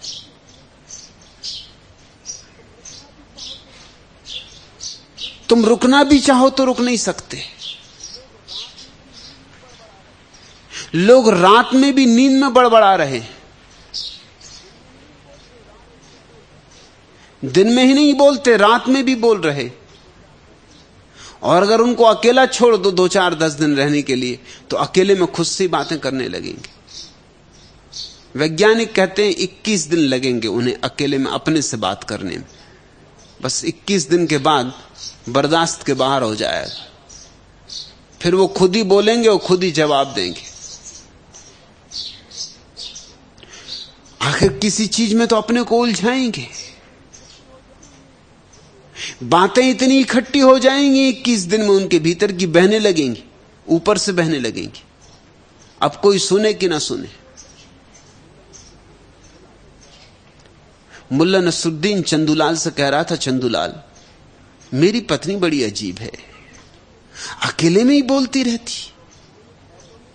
चंदूलाल ने कहा, है तो मेरी भी इतनी ही अजीब, मगर उसको एक भ्रांति है, वो सोचती कि मैं सुन रहा हूं, हालांकि सुनता कौन। एक बड़े मनोवैज्ञानिक से उसके शिष्य ने पूछा कि मैं तो थक जाता हूं बीमारों की बातें सुन सुन के, पागलों की बातें सुन सुन के कौन न थक जाए, और आप सुबह आते ताजा और शाम दिन भर न मालूम 2500 मरीजों की बकवास सुन के जब लौटते तब भी ताजा, और ये उम्र, इसका राज क्या है। उस बूढ़े मनोवैज्ञानिक ने कहा, इसका राज कुछ भी नहीं, सुनता ही कौन है।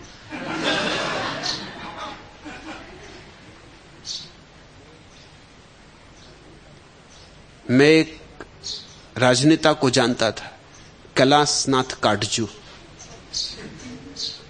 उनके दोनों कान खराब थे,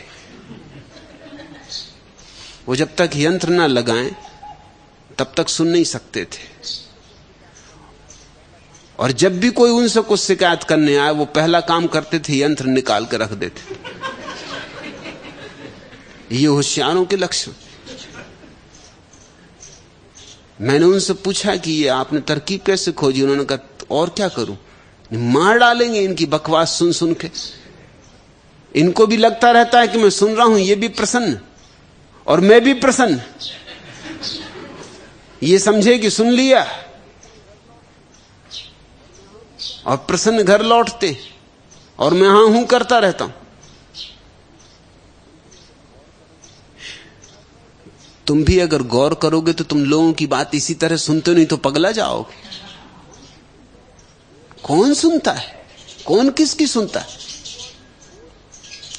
तुम्हें वो आदमी बहुत बोर करने वाला मालूम पड़ता जो तुम्हारी नहीं सुनता, जो अपनी ही सुनाया जाता, जो इतना बलवान है कि पिलाए चला जाता। तुम लाख बचने का उपाय करो, वो छोड़ते ही नहीं। एक तो ऐसी अवस्था है मनुष्य की जब तुम रुकना चाहो तो रुक नहीं सकते, बोलते ही चले जाते हो। और एक ऐसी अवस्था भी आती है परम मौन की, कि बोलना कठिन हो जाता है, एक एक शब्द खींचना पड़ता है। सत्य का अनुभव तो उस परिपूर्ण शांत मौन अवस्था में होता है। लेकिन सत्य के साथ जगती है करुणा, और करुणा कहती है कि जो जाना है वो जनाओ। करुणा कहती है जो पाया है वो लुटाओ, और तब शब्द नहीं मिलते।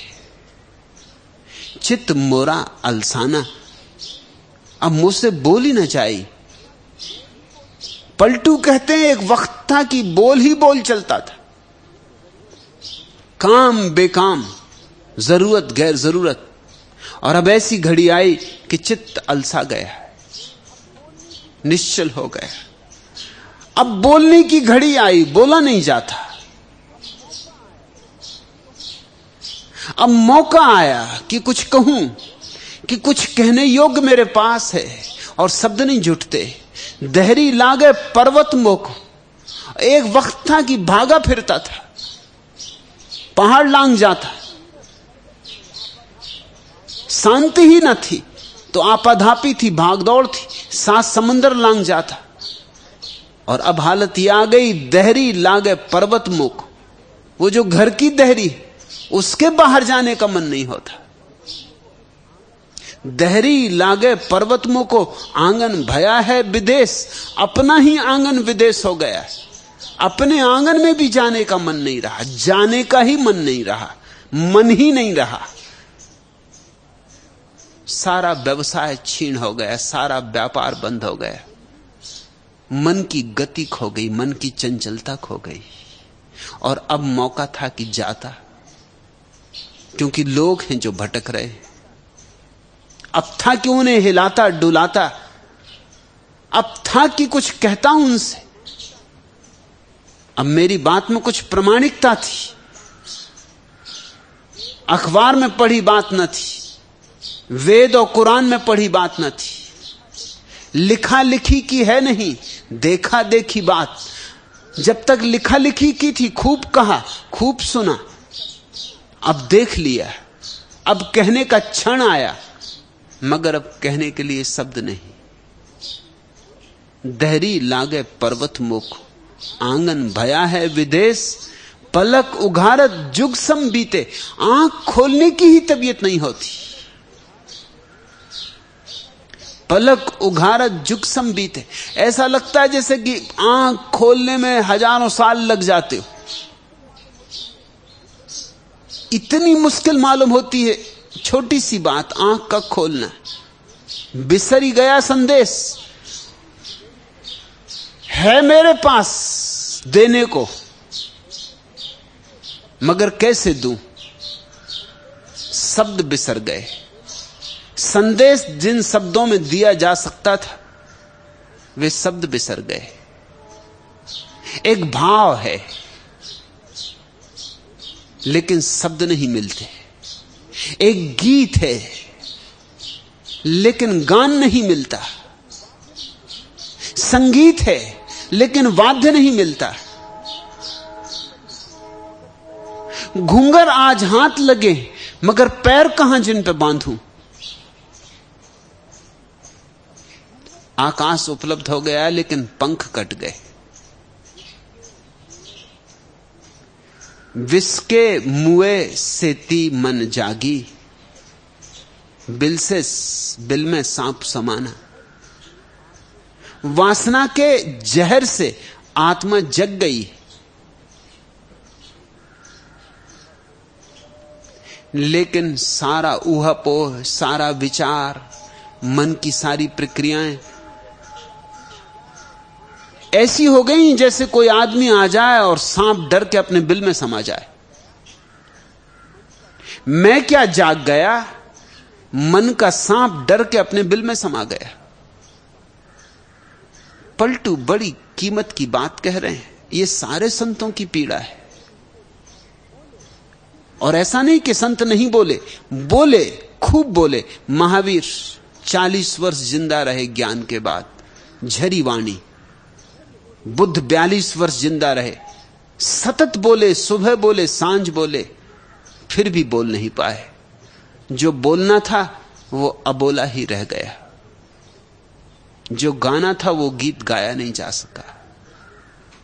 कहा, कहने के सब तरह से प्रयास किए, लेकिन सब प्रयास असफल हो गए। उपनिषद असफल प्रयास है, कुरान असफल प्रयास है, धम्मपद असफल प्रयास है। महाकरुणा है उस प्रयास में, लेकिन प्रयास सफल नहीं हुआ, कभी सफल नहीं होगा। जिसे निशब्द में जाना है उसे शब्द में बांधने का न कोई उपाय है न हो सकता है। उसे तो गुरु के पास निशब्द होकर बैठकर ही जाना जा सकेगा। उसे तो गुरु के साथ डुबकी मारनी पड़ेगी तो पा सकोगे। गुरु का हाथ पकड़ लो तो हो सकता है, गुरु के शब्द पकड़ोगे चूक जाओगे। जरी गया छाछ भया घिव निर्मल, जैसे घी बनाते तो जब शुरू शुरू में घी को आंच देते तो जितनी छाछ बच रहती घी में वो छुन छुन करती, आवाज करती, जलती। लेकिन जब छाछ जल जाती और सिर्फ घी रह जाता है तो चुप हो जाता, सब छुनमुन बंद हो जाती। जरी गया छाछ भया घिव निर्मल, आपुई से चुपयाना, बिल्कुल चुप हो जाता है।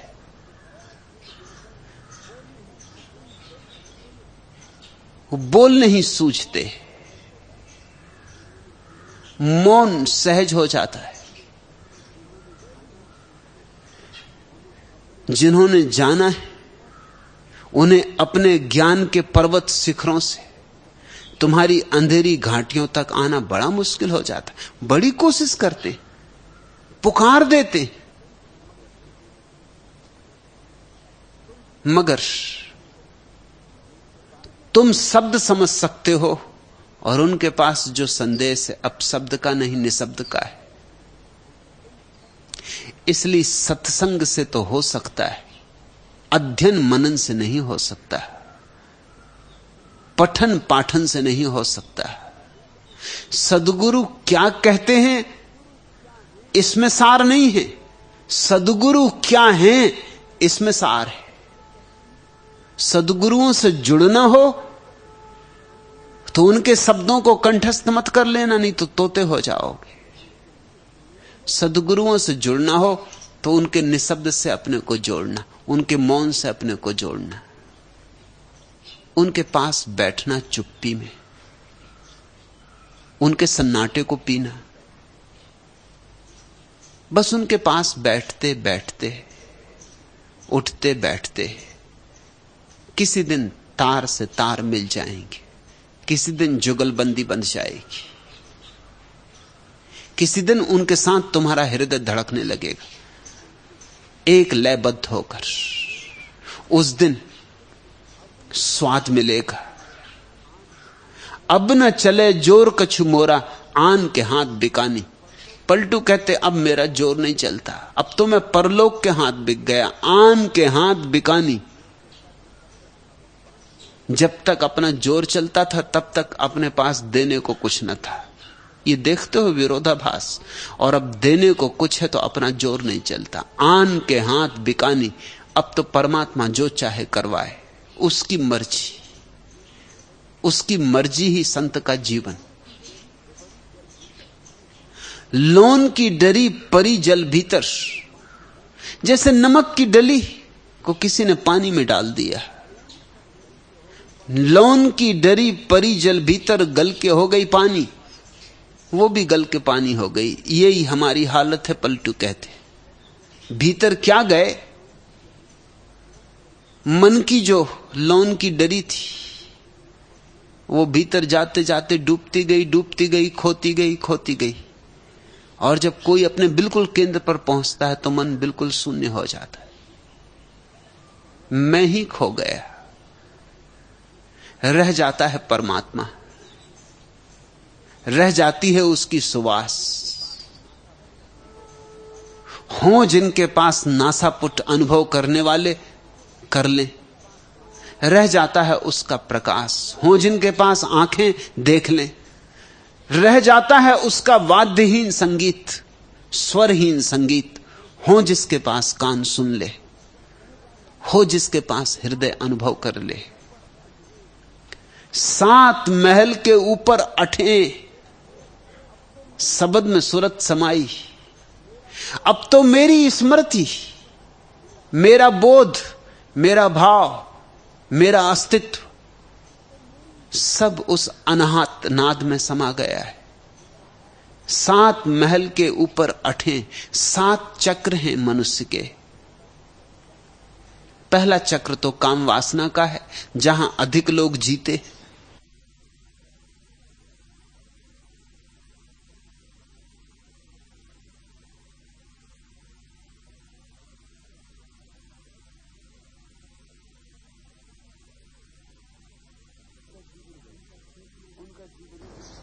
उनका जीवन वही, उनका सोचना विचारना वही, दिन वही रात वही, उनके सपने वही। एक ही चीज उनके पीछे घूमती रहती, काम वासना। उससे थोड़े ऊपर उठते हैं तो दूसरे केंद्र हैं। हृदय के केंद्र पर प्रेम का आविर्भाव होता है। हृदय मध्य में, 3 केंद्र हृदय के नीचे हैं, उनमें काम वासना, धन वासना, पद वासना, इनकी दौड़ रहती। मध्य पर केंद्र है प्रेम का, हृदय का। और फिर हृदय के ऊपर 3 केंद्र हैं। वहां न धन है, न पद है, न काम है। फिर निरंतर समाधि की तरफ बढ़ना शुरू हो जाता है। हृदय के ऊपर कंठ का केंद्र है। कंठ के केंद्र पर प्रवेश होते ही विचार खो जाते,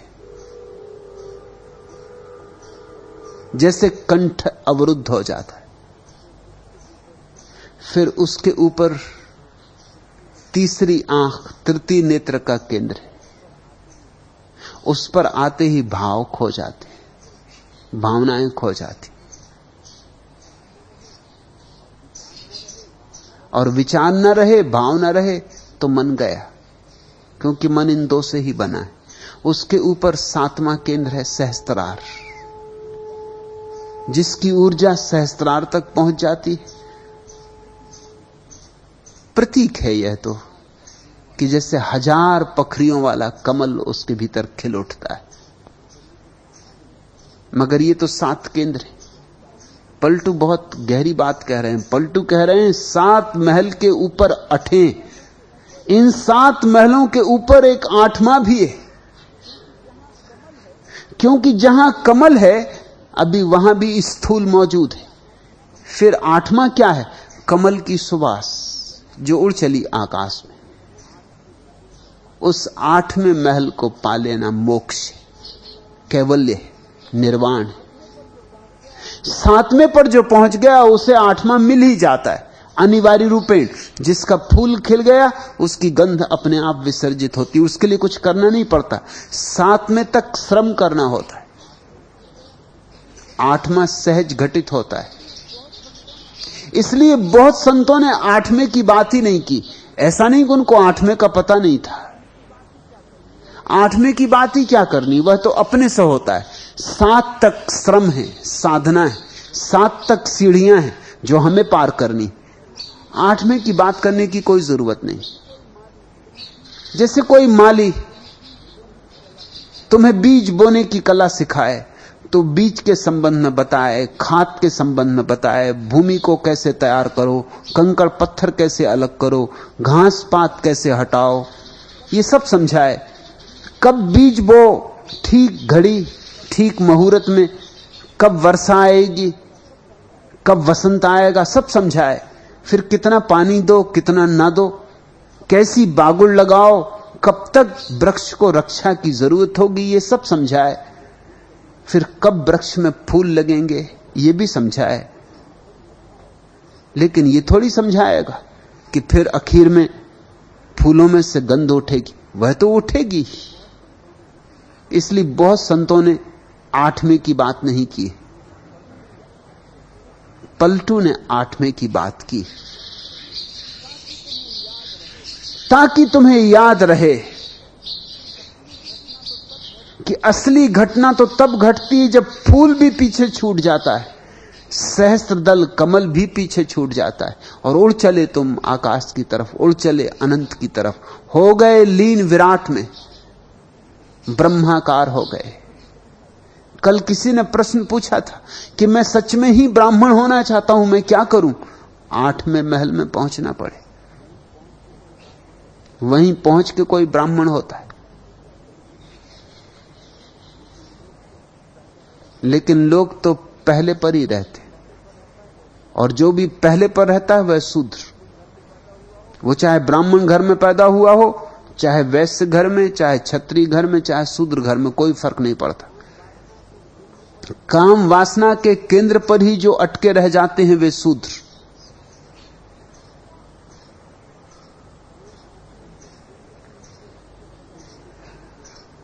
लेकिन अधिक लोग, 100 में से 99% लोग वहीं अटके रह जाते।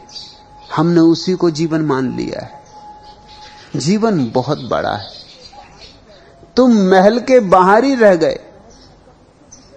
महल में कक्ष के भीतर कक्ष, खजानों के भीतर खजाने।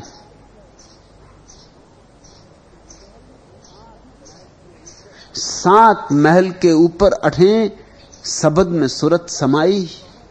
पलटूदास कहूं मैं कैसे, ज्यों गूंगे गुड़ खाई। कहना चाहता हूं, कह नहीं सकता हूं, गूंगे का गुड़ हो जाता है सत्य। लेकिन इतना कह सकता हूं कि किस किस से बचना। यह तो नहीं कह सकता क्या मैंने पाया, लेकिन यह कह सकता हूं किस किस से बचा तो पाया। नकारात्मक रूप से कह सकता हूं। यह तो नहीं कह सकता कि परमात्मा अनुभव क्या है, लेकिन यह जरूर कह सकता हूं कि परमात्मा अनुभव क्या क्या नहीं है। इस बात को ख्याल में रखना। 2 उपाय हैं कहने के। एक तो उपाय है कि सीधा बता दो। कोई पूछे गुलाब का फूल कहां है, उंगली रख के बता दो कि यह रहा गुलाब का फूल। क्योंकि गुलाब का फूल स्थूल है, उंगली रखी जा सकती, लेकिन सूक्ष्म अनुभवों पर उंगलियां नहीं रखी जा सकती। उंगलियां सूक्ष्म नहीं, स्थूल। सूक्ष्म अनुभवों को नेति नेति के ढंग से समझाना होता है। कहना पड़ता है यह नहीं, यह भी नहीं, यह भी नहीं। और जब सब निषेध हो जाता है तब कहा जाता अब जो शेष रह गया वही है। वाचक ज्ञान नन्ही का, ज्ञानी ज्यों कार्य का टीका।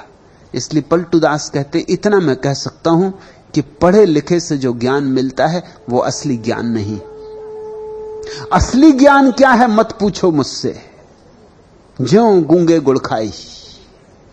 उस संबंध में तो मुझे चुप रहने दो, मगर नकली क्या है यह मैं तुम्हें बता देता हूं। वाचक ज्ञान नन्ही का ज्ञानी, जो पढ़ लिख के ज्ञानी हो गया है वो असली ज्ञानी नहीं है, वो बुद्ध पुरुष नहीं है, वो जिन नहीं है।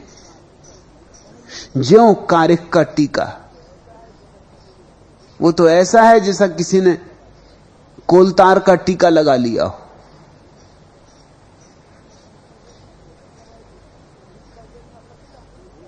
टीका जैसा लगता है कोलतार का टीका भी, लेकिन वो कोई असली तिलक नहीं। असली तिलक तो केवल उनको ही लगता है जिनका तीसरा नेत्र खुल जाता है। तिलक का राज यही है। क्यों हम तिलक लगाते हैं, कहां हम तिलक लगाते हैं? वो ठीक वही स्थल है जो तीसरे नेत्र का स्थल है। आकांक्षा है तिलक में कि कभी तीसरी आंख खुले।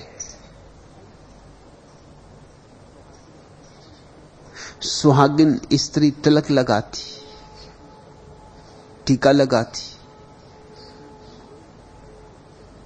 मांग भरती। ये प्रतीक हैं, सिर्फ ये प्रतीक हैं इस बात के कि उसका प्रेम इस ऊंचाई तक पहुंचे, नीचे ही ना भटकता रह जाए, शूद्र के लोक में ही ना रह जाए, ब्राह्मण बने। उसका प्रेम इस लोक तक पहुंचे कि तीसरी आंख खोले। इतना ही नहीं, मांग भरी जाती। मांग प्रतीक है केवल 7वें का। सहस्त्र दल कमल खिले, वही असली सुहाग रात है, वही असली सुहाग है, क्योंकि वही मिलन होता। परमात्मा मिलन कहो, आत्म मिलन कहो, सत्य से मिलन कहो, वही समाधि लगती। वाचक ज्ञान न नीका ज्ञानी, ज्यों कारिक का टीका। पढ़ा लिखा ज्ञान ज्ञान नहीं, पढ़ा लिखा भी बस पढ़ा लिखा मूर्ख समझो। अज्ञान तो भीतर छिपा है, पढ़े लिखे में ढांक लिया है। सरकारी पक्ष की ओर से मुल्ला नसरुद्दीन को गवाही के तौर पर अदालत में पेश किया गया था। अभियुक्त के वकील ने मुल्ला से जिरह करते हुए पूछा, अच्छा यह बताओ मुल्ला, जब तुमने कत्ल होते हुए देखा था उस समय तुम घटना स्थल से कितनी दूर थे? मुल्ला नसरुद्दीन तत्क्षण बोला, 15 गज 2 फीट 9 इंच। वकील ने कहा, हद हो गई, तुम तो इस इत्मीनान से बोल रहे हो जैसे तुमने नाप लिया हो। 9 इंच, इंच इंच, क्या तुम वहां नाप के खड़े थे? मुल्ला बोला, हां मैंने नापा था, कत्ल के पहले नहीं, कत्ल के बाद। वकील ने पूछा, क्यों, इसकी क्या जरूरत थी, नापने की क्या जरूरत थी? मुल्ला ने कहा, क्योंकि मैं पहले से ही जानता था कि कोई बेवकूफ वकील जरूर इस प्रकार का सवाल पूछेगा।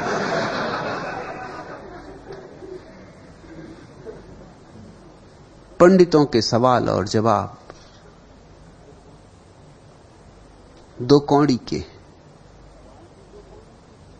सवाल भी दो कौड़ी के, जवाब भी दो कौड़ी के। सवाल भी सच्चे नहीं, जवाब भी सच्चे नहीं। स्वयं अनुभव नहीं हुआ है तो कैसे जवाब सच्चे हो सकते हैं? मालकिन, कल कचरे में ये सोने की अंगूठियां, छल्ले, ईयर रिंग्स और चांदी की पायलें मिली। आप अपना सामान जरा होश हवास के साथ संभाल कर रखा करें, नौकरानी ने कहा। मान लीजिए अगर कुछ गुम हो गया तो मेरी ही बदनामी होगी। कोई ये न कहेगा कि आप खुद अपनी धन संपत्ति के प्रति लापरवाह हैं, दोष आपका ही है। फिक्र मत करो।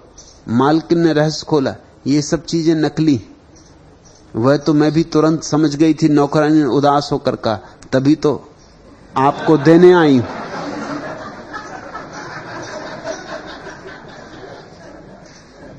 तुम भी जानते हो कि पंडित नकली है, पंडित भी जानते हैं कि वे नकली, मगर तुम असली से डरते हो क्योंकि असली के लिए कीमत चुकानी पड़ती। नकली सस्ता है,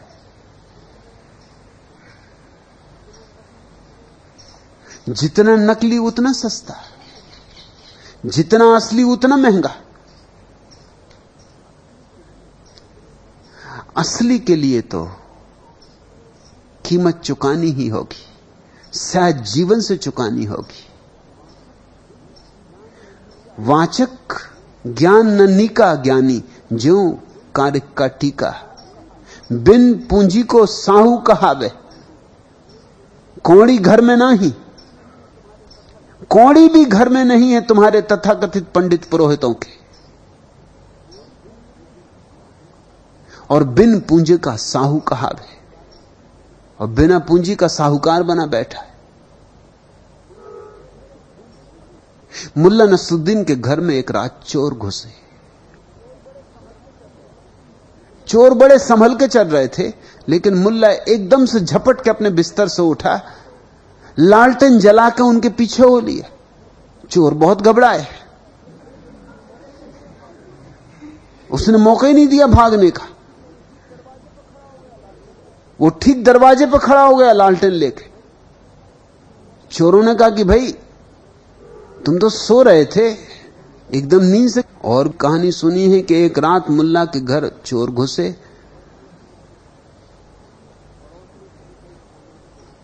पड़ोस में से भी कई सामान चुरा के ले आए थे। फिर मुल्ला के घर में गए। जब तक वो अंदर गए, मुल्ला अपना कंबल ओढ़े सोया था। उसने कंबल जमीन पे बिछा दिए और खुद बिस्तर पे लेट गया। लौट के आए, बड़े हैरान हुए चोर कि ये मामला क्या है, ये कंबल इसने जमीन पे क्यों बिछा दिया। उनको घर में कुछ मिला भी नहीं। उन्होंने कहा चलो कंबल ही ले चलो, अब जो है सो ठीक। कंबल में उन्होंने पड़ोस के लोगों का जो सामान ले आए था वो बांधा, और जब बाहर निकले तो मुल्ला भी बिल्कुल चुपचाप बिना आहट किए उनके पीछे हो लिया। आधी दूर जाकर उनको शक हुआ कि कोई पीछे। मुल्ला नसरुद्दीन ने कहा भाई बहुत दिन से मैं घर बदलने की सोच रहा था, अब जो मेरे पास था तुम ले ही आए, तो मैंने सोचा चलो घर बदल लूं, जहां कंबल रहेगा वहीं हम भी रहेंगे।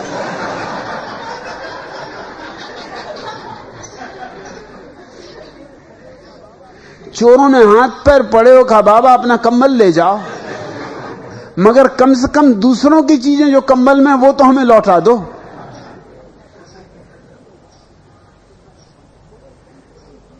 तुम्हारे पंडित पुरोहितों के पास क्या है? अनुभव की कौड़ी भी नहीं, मगर साहूकार बने बैठे। अंधों में काने राजा हो जाते। ज्यों चोकर के लड्डू खावे का सवाद तो ही मारी। अगर चोकर के लड्डू बनाओगे उसमें क्या कोई स्वाद होने वाला है? ज्यों सुवान कुछ देख के भूखे तिसने तो कछु पाई। अगर कुत्ता भौंकता है कुछ देखकर तो शायद कुछ पा भी ले। बाकी भूख सुने जो भूखे सो अहमक कहलाई। लेकिन कुछ कुत्ते ऐसे अहमक होते कि कोई दूसरा कुत्ता भौंक रहा तो वो भौंकने लगते। कुत्ते में ऐसे अहमक होते, एक कुत्ता भौंके तुम थोड़ी देर में पाओगे मोहल्ले भर के कुत्ते भौंक रहे हैं। लेकिन कुत्तों का अहमकपन क्षमा किया जा सकता है, लेकिन आदमियों में भी ऐसे अहमक है। पंडित ऐसे ही अहमक है। कोई बुद्ध बोला, कोई बुद्ध जागा, चलो ठीक, उसने कुछ पाया, कुछ बोला, कुछ जागरण बांटा। लेकिन दूसरे बैठे जो जल्दी से लिख के और शास्त्र तैयार कर लेंगे। यहां एक डॉक्टर आते थे, पढ़े लिखे आदमी हैं मगर हैं वेटनरी डॉक्टर। सो पढ़ा लिखा भी कुछ ज्यादा नहीं है, पशुओं के संबंध में जानकारी। मैं उनको देखता कि वो हमेशा नोट ले रहे हैं। मैं इधर बोल रहा हूं और वो नोट लेने जी से। मैंने उन्हें बुलाया, मैंने कहा तुम करते क्या हो? तुम पशुओं के साथ रहते रहते खराब तो नहीं हो गए? तुम्हारी बुद्धि तो ठीक है। मैं बोलता हूं तुम एकदम लिखने में लगे हो। वो कहते मैं इसलिए लिख लेता हूं ताकि बाद में काम आएगा। मैंने कहा अभी समझ में नहीं आ रहा, बाद में क्या खाक काम आएगा? पहले समझ तो लो। जिसने समझ लिया उसे नोट करने की जरूरत नहीं। मैं विश्वविद्यालय में अध्यापक था, मेरा यह अनुभव है। जो विद्यार्थी नोट करते वो गधे, निपट गधे।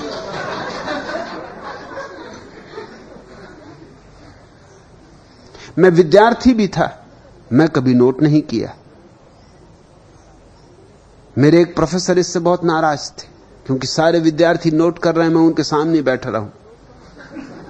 उन्होंने मुझसे कहा कि नोट क्यों नहीं करते? मैंने कहा मैं कोई गधा नहीं, मैं समझ रहा हूं, बात खत्म हो गई। नोट करने का क्या है? और मैं जब शिक्षक हो गया विश्वविद्यालय में तो मैं सिर्फ एक ही चीज पे ऐतराज करता था कि कोई नोट ना करे, क्योंकि नोट करने का मतलब ही यह है कि तुम समझने से चूक रहे हो। नोट करने लगा है, और जब अभी मैं मौजूद तुम्हें समझा रहा हूं नहीं समझ में आ रहा है, तो कल तुम अपनी किताब में से अपने ही नोट को पढ़ोगे, समझ पाओगे। मुल्ला नसरुद्दीन पकड़ा गया किसी चोरी में। उससे कहा अदालत ने, मजिस्ट्रेट ने, कि तुम दस्तखत करो। उसने कहा कि मैं लिखना तो जानता हूं, पढ़ना नहीं जानता। मजिस्ट्रेट ने कहा तुमसे कह ही कौन रहा है कि तुम पढ़ो, तुम लिखो। उसने लिखना शुरू किया, सो अंत ही ना आए। रजिस्टर का पूरा पन्ना लिख मारा, दूसरा पन्ना जब लिख, क्या पूरा रजिस्टर खराब कर दोगे? और मैं देख रहा हूं, मेरी भी कुछ समझ में नहीं आ रहा, क्या लिख रहे हो? मुल्ला ने कहा वो मैंने तुमसे पहले ही कह दिया कि मुझे लिखना आता है, पढ़ना मुझे आता नहीं, दस्तखत कर रहा हूं।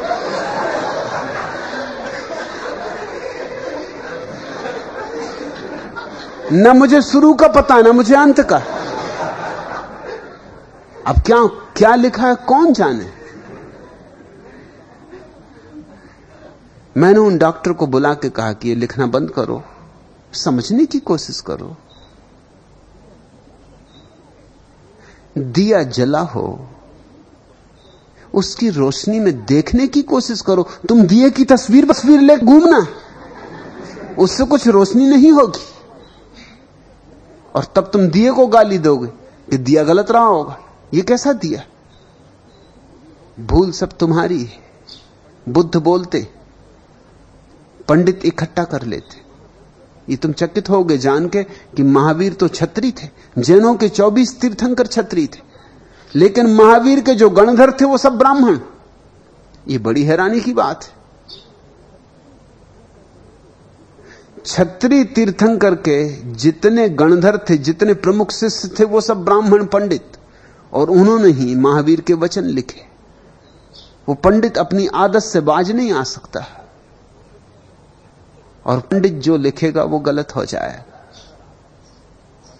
उसे लिखने ही भर आता है, पढ़ना नहीं आता।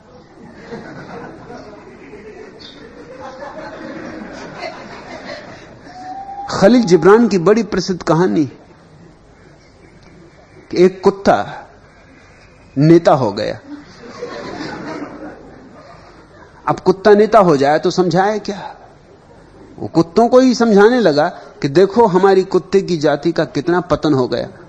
कहां हमने सतयुग देखे, स्वर्ण युग देखे, रामराज्य, और कहां ये कलयुग। और कारण है तुम्हारा अकारण भौंकना। इसमें ही सारी शक्ति खराब, हम पिटे जा रहे हैं। नहीं तो मनुष्यों को हम कभी का ठिकाने लगा देते, आज हमारा राज्य होता, मगर तुम्हारे भौंकने में सब शक्ति निकल जाती। कुत्तों को बात तो जसती, बात तो सच है कि दिन रात भौंक भौंक के परेशान हो रहे हैं, फिर बेकार ही भौंक रहे हैं। कार निकली भौंके, पोस्टमैन निकला भौंके, पुलिस वाला निकला भौंके, सन्यासी निकला भौंके। कुत्ते कुछ यूनिफॉर्म के खिलाफ हैं। कोई भी यूनिफॉर्म वाला निकले एकदम भौंके।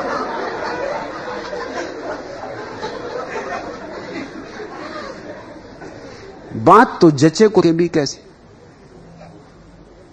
रोकें तो बड़ी अड़चन होती, एकदम गले में खुजलाहट उठती। कई कुत्तों ने अभ्यास भी किया कि नेता कहता ठीक है, मगर नहीं रोक पाए। आखिर नेता बूढ़ा होने लगा और थक गया कह के उसने कहा देखो अब मेरे जाने का भी वक्त आ गया, तुम सुनोगे कभी या नहीं। एक अमावस की रात कुत्तों ने कहा कि बात ठीक है, अब नेता बूढ़ा हो गया, पता नहीं कब चल बसे, एक दिन तो कम से कम इसकी मान लें। आज अमावस की रात खाते हैं कसम कि रात चाहे कितनी उत्तेजना हो और कितने ही प्रलोभन मिले, चाहे कितनी ही सुविधाएं मिलें भौंकने की, कितने पुलिस वाले निकले, पोस्टमैन निकले, सन्यासी निकलने दो, आंख ही बंद करके कोनों में अंधेरों में पड़े रहेंगे, मगर भौंकेंगे नहीं। गले में खुजलाहट उठेगी, पी जाएंगे, घूंट पी लेंगे अपने दुख का, मगर जाहिर न करेंगे। सब कुत्ते के कोने में दब के पड़ रहे, आंख बंद करके कि न देखेंगे न भौंकेंगे। नेता घूमना शुरू किया, उसको कोई मिले नहीं जिसको वो उपदेश दे। उसके खुद के गले में जोर से खराश उठेंगे। वो अब तक भौंकने से इसलिए तो बचा था कि भौंकने लायक उसके पास ताकत ही नहीं बचती थी। रात थक के सो जाए, सुबह से फिर समझाना। उसका भौंकना समझाने में निकला जा रहा था। आज पहली दफा झंझट आई, आज पहली दफा उसको पता चला कि हूं तो मैं भी कुत्ता, नेता ही हो गया तो क्या होता है। इतने जोर से खुजलाहट उठने लगी, ऐसी भयंकर खुजलाहट, जन्म जन्म की रुकी हुई खुजलाहट। बहुत खोजा उसने कि कोई एक आध भौंक दे तो टूट पड़ूं, ऐसा समझाऊं कि कभी नहीं समझाया था, मगर कोई नहीं भौंका सो नहीं भौंका। कुत्ते भी जिद मार के बैठ गए थे, वो आंख ही नहीं खोल रहे थे। गली में गया और भौंका, बहुत मजा आया। कई जन्मों से ये भौंकने का काम बंद किए हुए था, और जैसे उसने भौंका फिर कुत्तों ने कहा कि कोई बेईमान तोड़ दिया कसम को, अब हम पे भी क्यों लागू रहे। सारी बस्ती भौंकी और ऐसी भौंकी कि जैसी कभी नहीं भौंकी थी, क्योंकि उस दिन संयम का एकदम बाढ़ टूटा, जैसे जैनियों का होता है ना पर्यूषण के बाद, वैसा उस दिन कुत्तों का हुआ। एकदम टूट पड़े, सब्जियों के भाव एकदम 3 गुने हो जाते। 10 दिन किसी तरह भौंकने को रोके रहे, फिर 11वें दिन ऐसे टूटते कि 10 दिन का बदला। जब सारा गांव भौंकने लगा, नेता बड़ा प्रसन्न, फिर चला, फिर समझाने लगा कि देखो जी, लाख दफे कहा कि यही हमारे पतन का कारण। तुम्हारे पंडित तुम्हें समझा रहे हैं, क्योंकि समझाने में उनके अहंकार को एक तृप्ति मिलती, मगर तुमसे उनमें कोई भेद नहीं है। और वे भौंक रहे हैं क्योंकि वेदों में ऐसा लिखा है, उबिल में ऐसा लिखा है, अहमक है। ठीक कहते हैं पलटू, बाकी भूख सुने जो भूखे सो अहमक कहलाई। बातन सेती नहीं होए राजा, नहीं बातन गढ़ टूटे। बातों से न तो कोई राजा होता है और न बातों से गढ़ टूटते हैं। मुल्क महे तब अमल होएगा, तीर तुपक जब छूटे तब होगा तुम्हारा साम्राज्य। जब तीर छूटे, तोप छूटे, कुछ करो, कुछ जीवन को रूपांतरित करने के लिए करो। बातन से पकवान बनावे, पेट भरे नहीं कोई। पलटू दास करे सोई कहना, कहे सेती क्या होई। बात नहीं बनते, भूख नहीं मिटती। पलटू दास करे सोई कहना, जिस दिन कर लो उस दिन कहना, जिस दिन जान लो उस दिन कहना, जिस दिन पहचान लो उस दिन पुकार देना। पलटू दास करे सोई कहना, कह सेती क्या होई। सिर्फ कहने से क्या होगा अगर जाना ना हो। जब तुम्हारा दिया जले तो रोशनी दिखाना, जब तुम्हारा फूल खिले तो सुगंध को उड़ जाने देना। आज इतना है।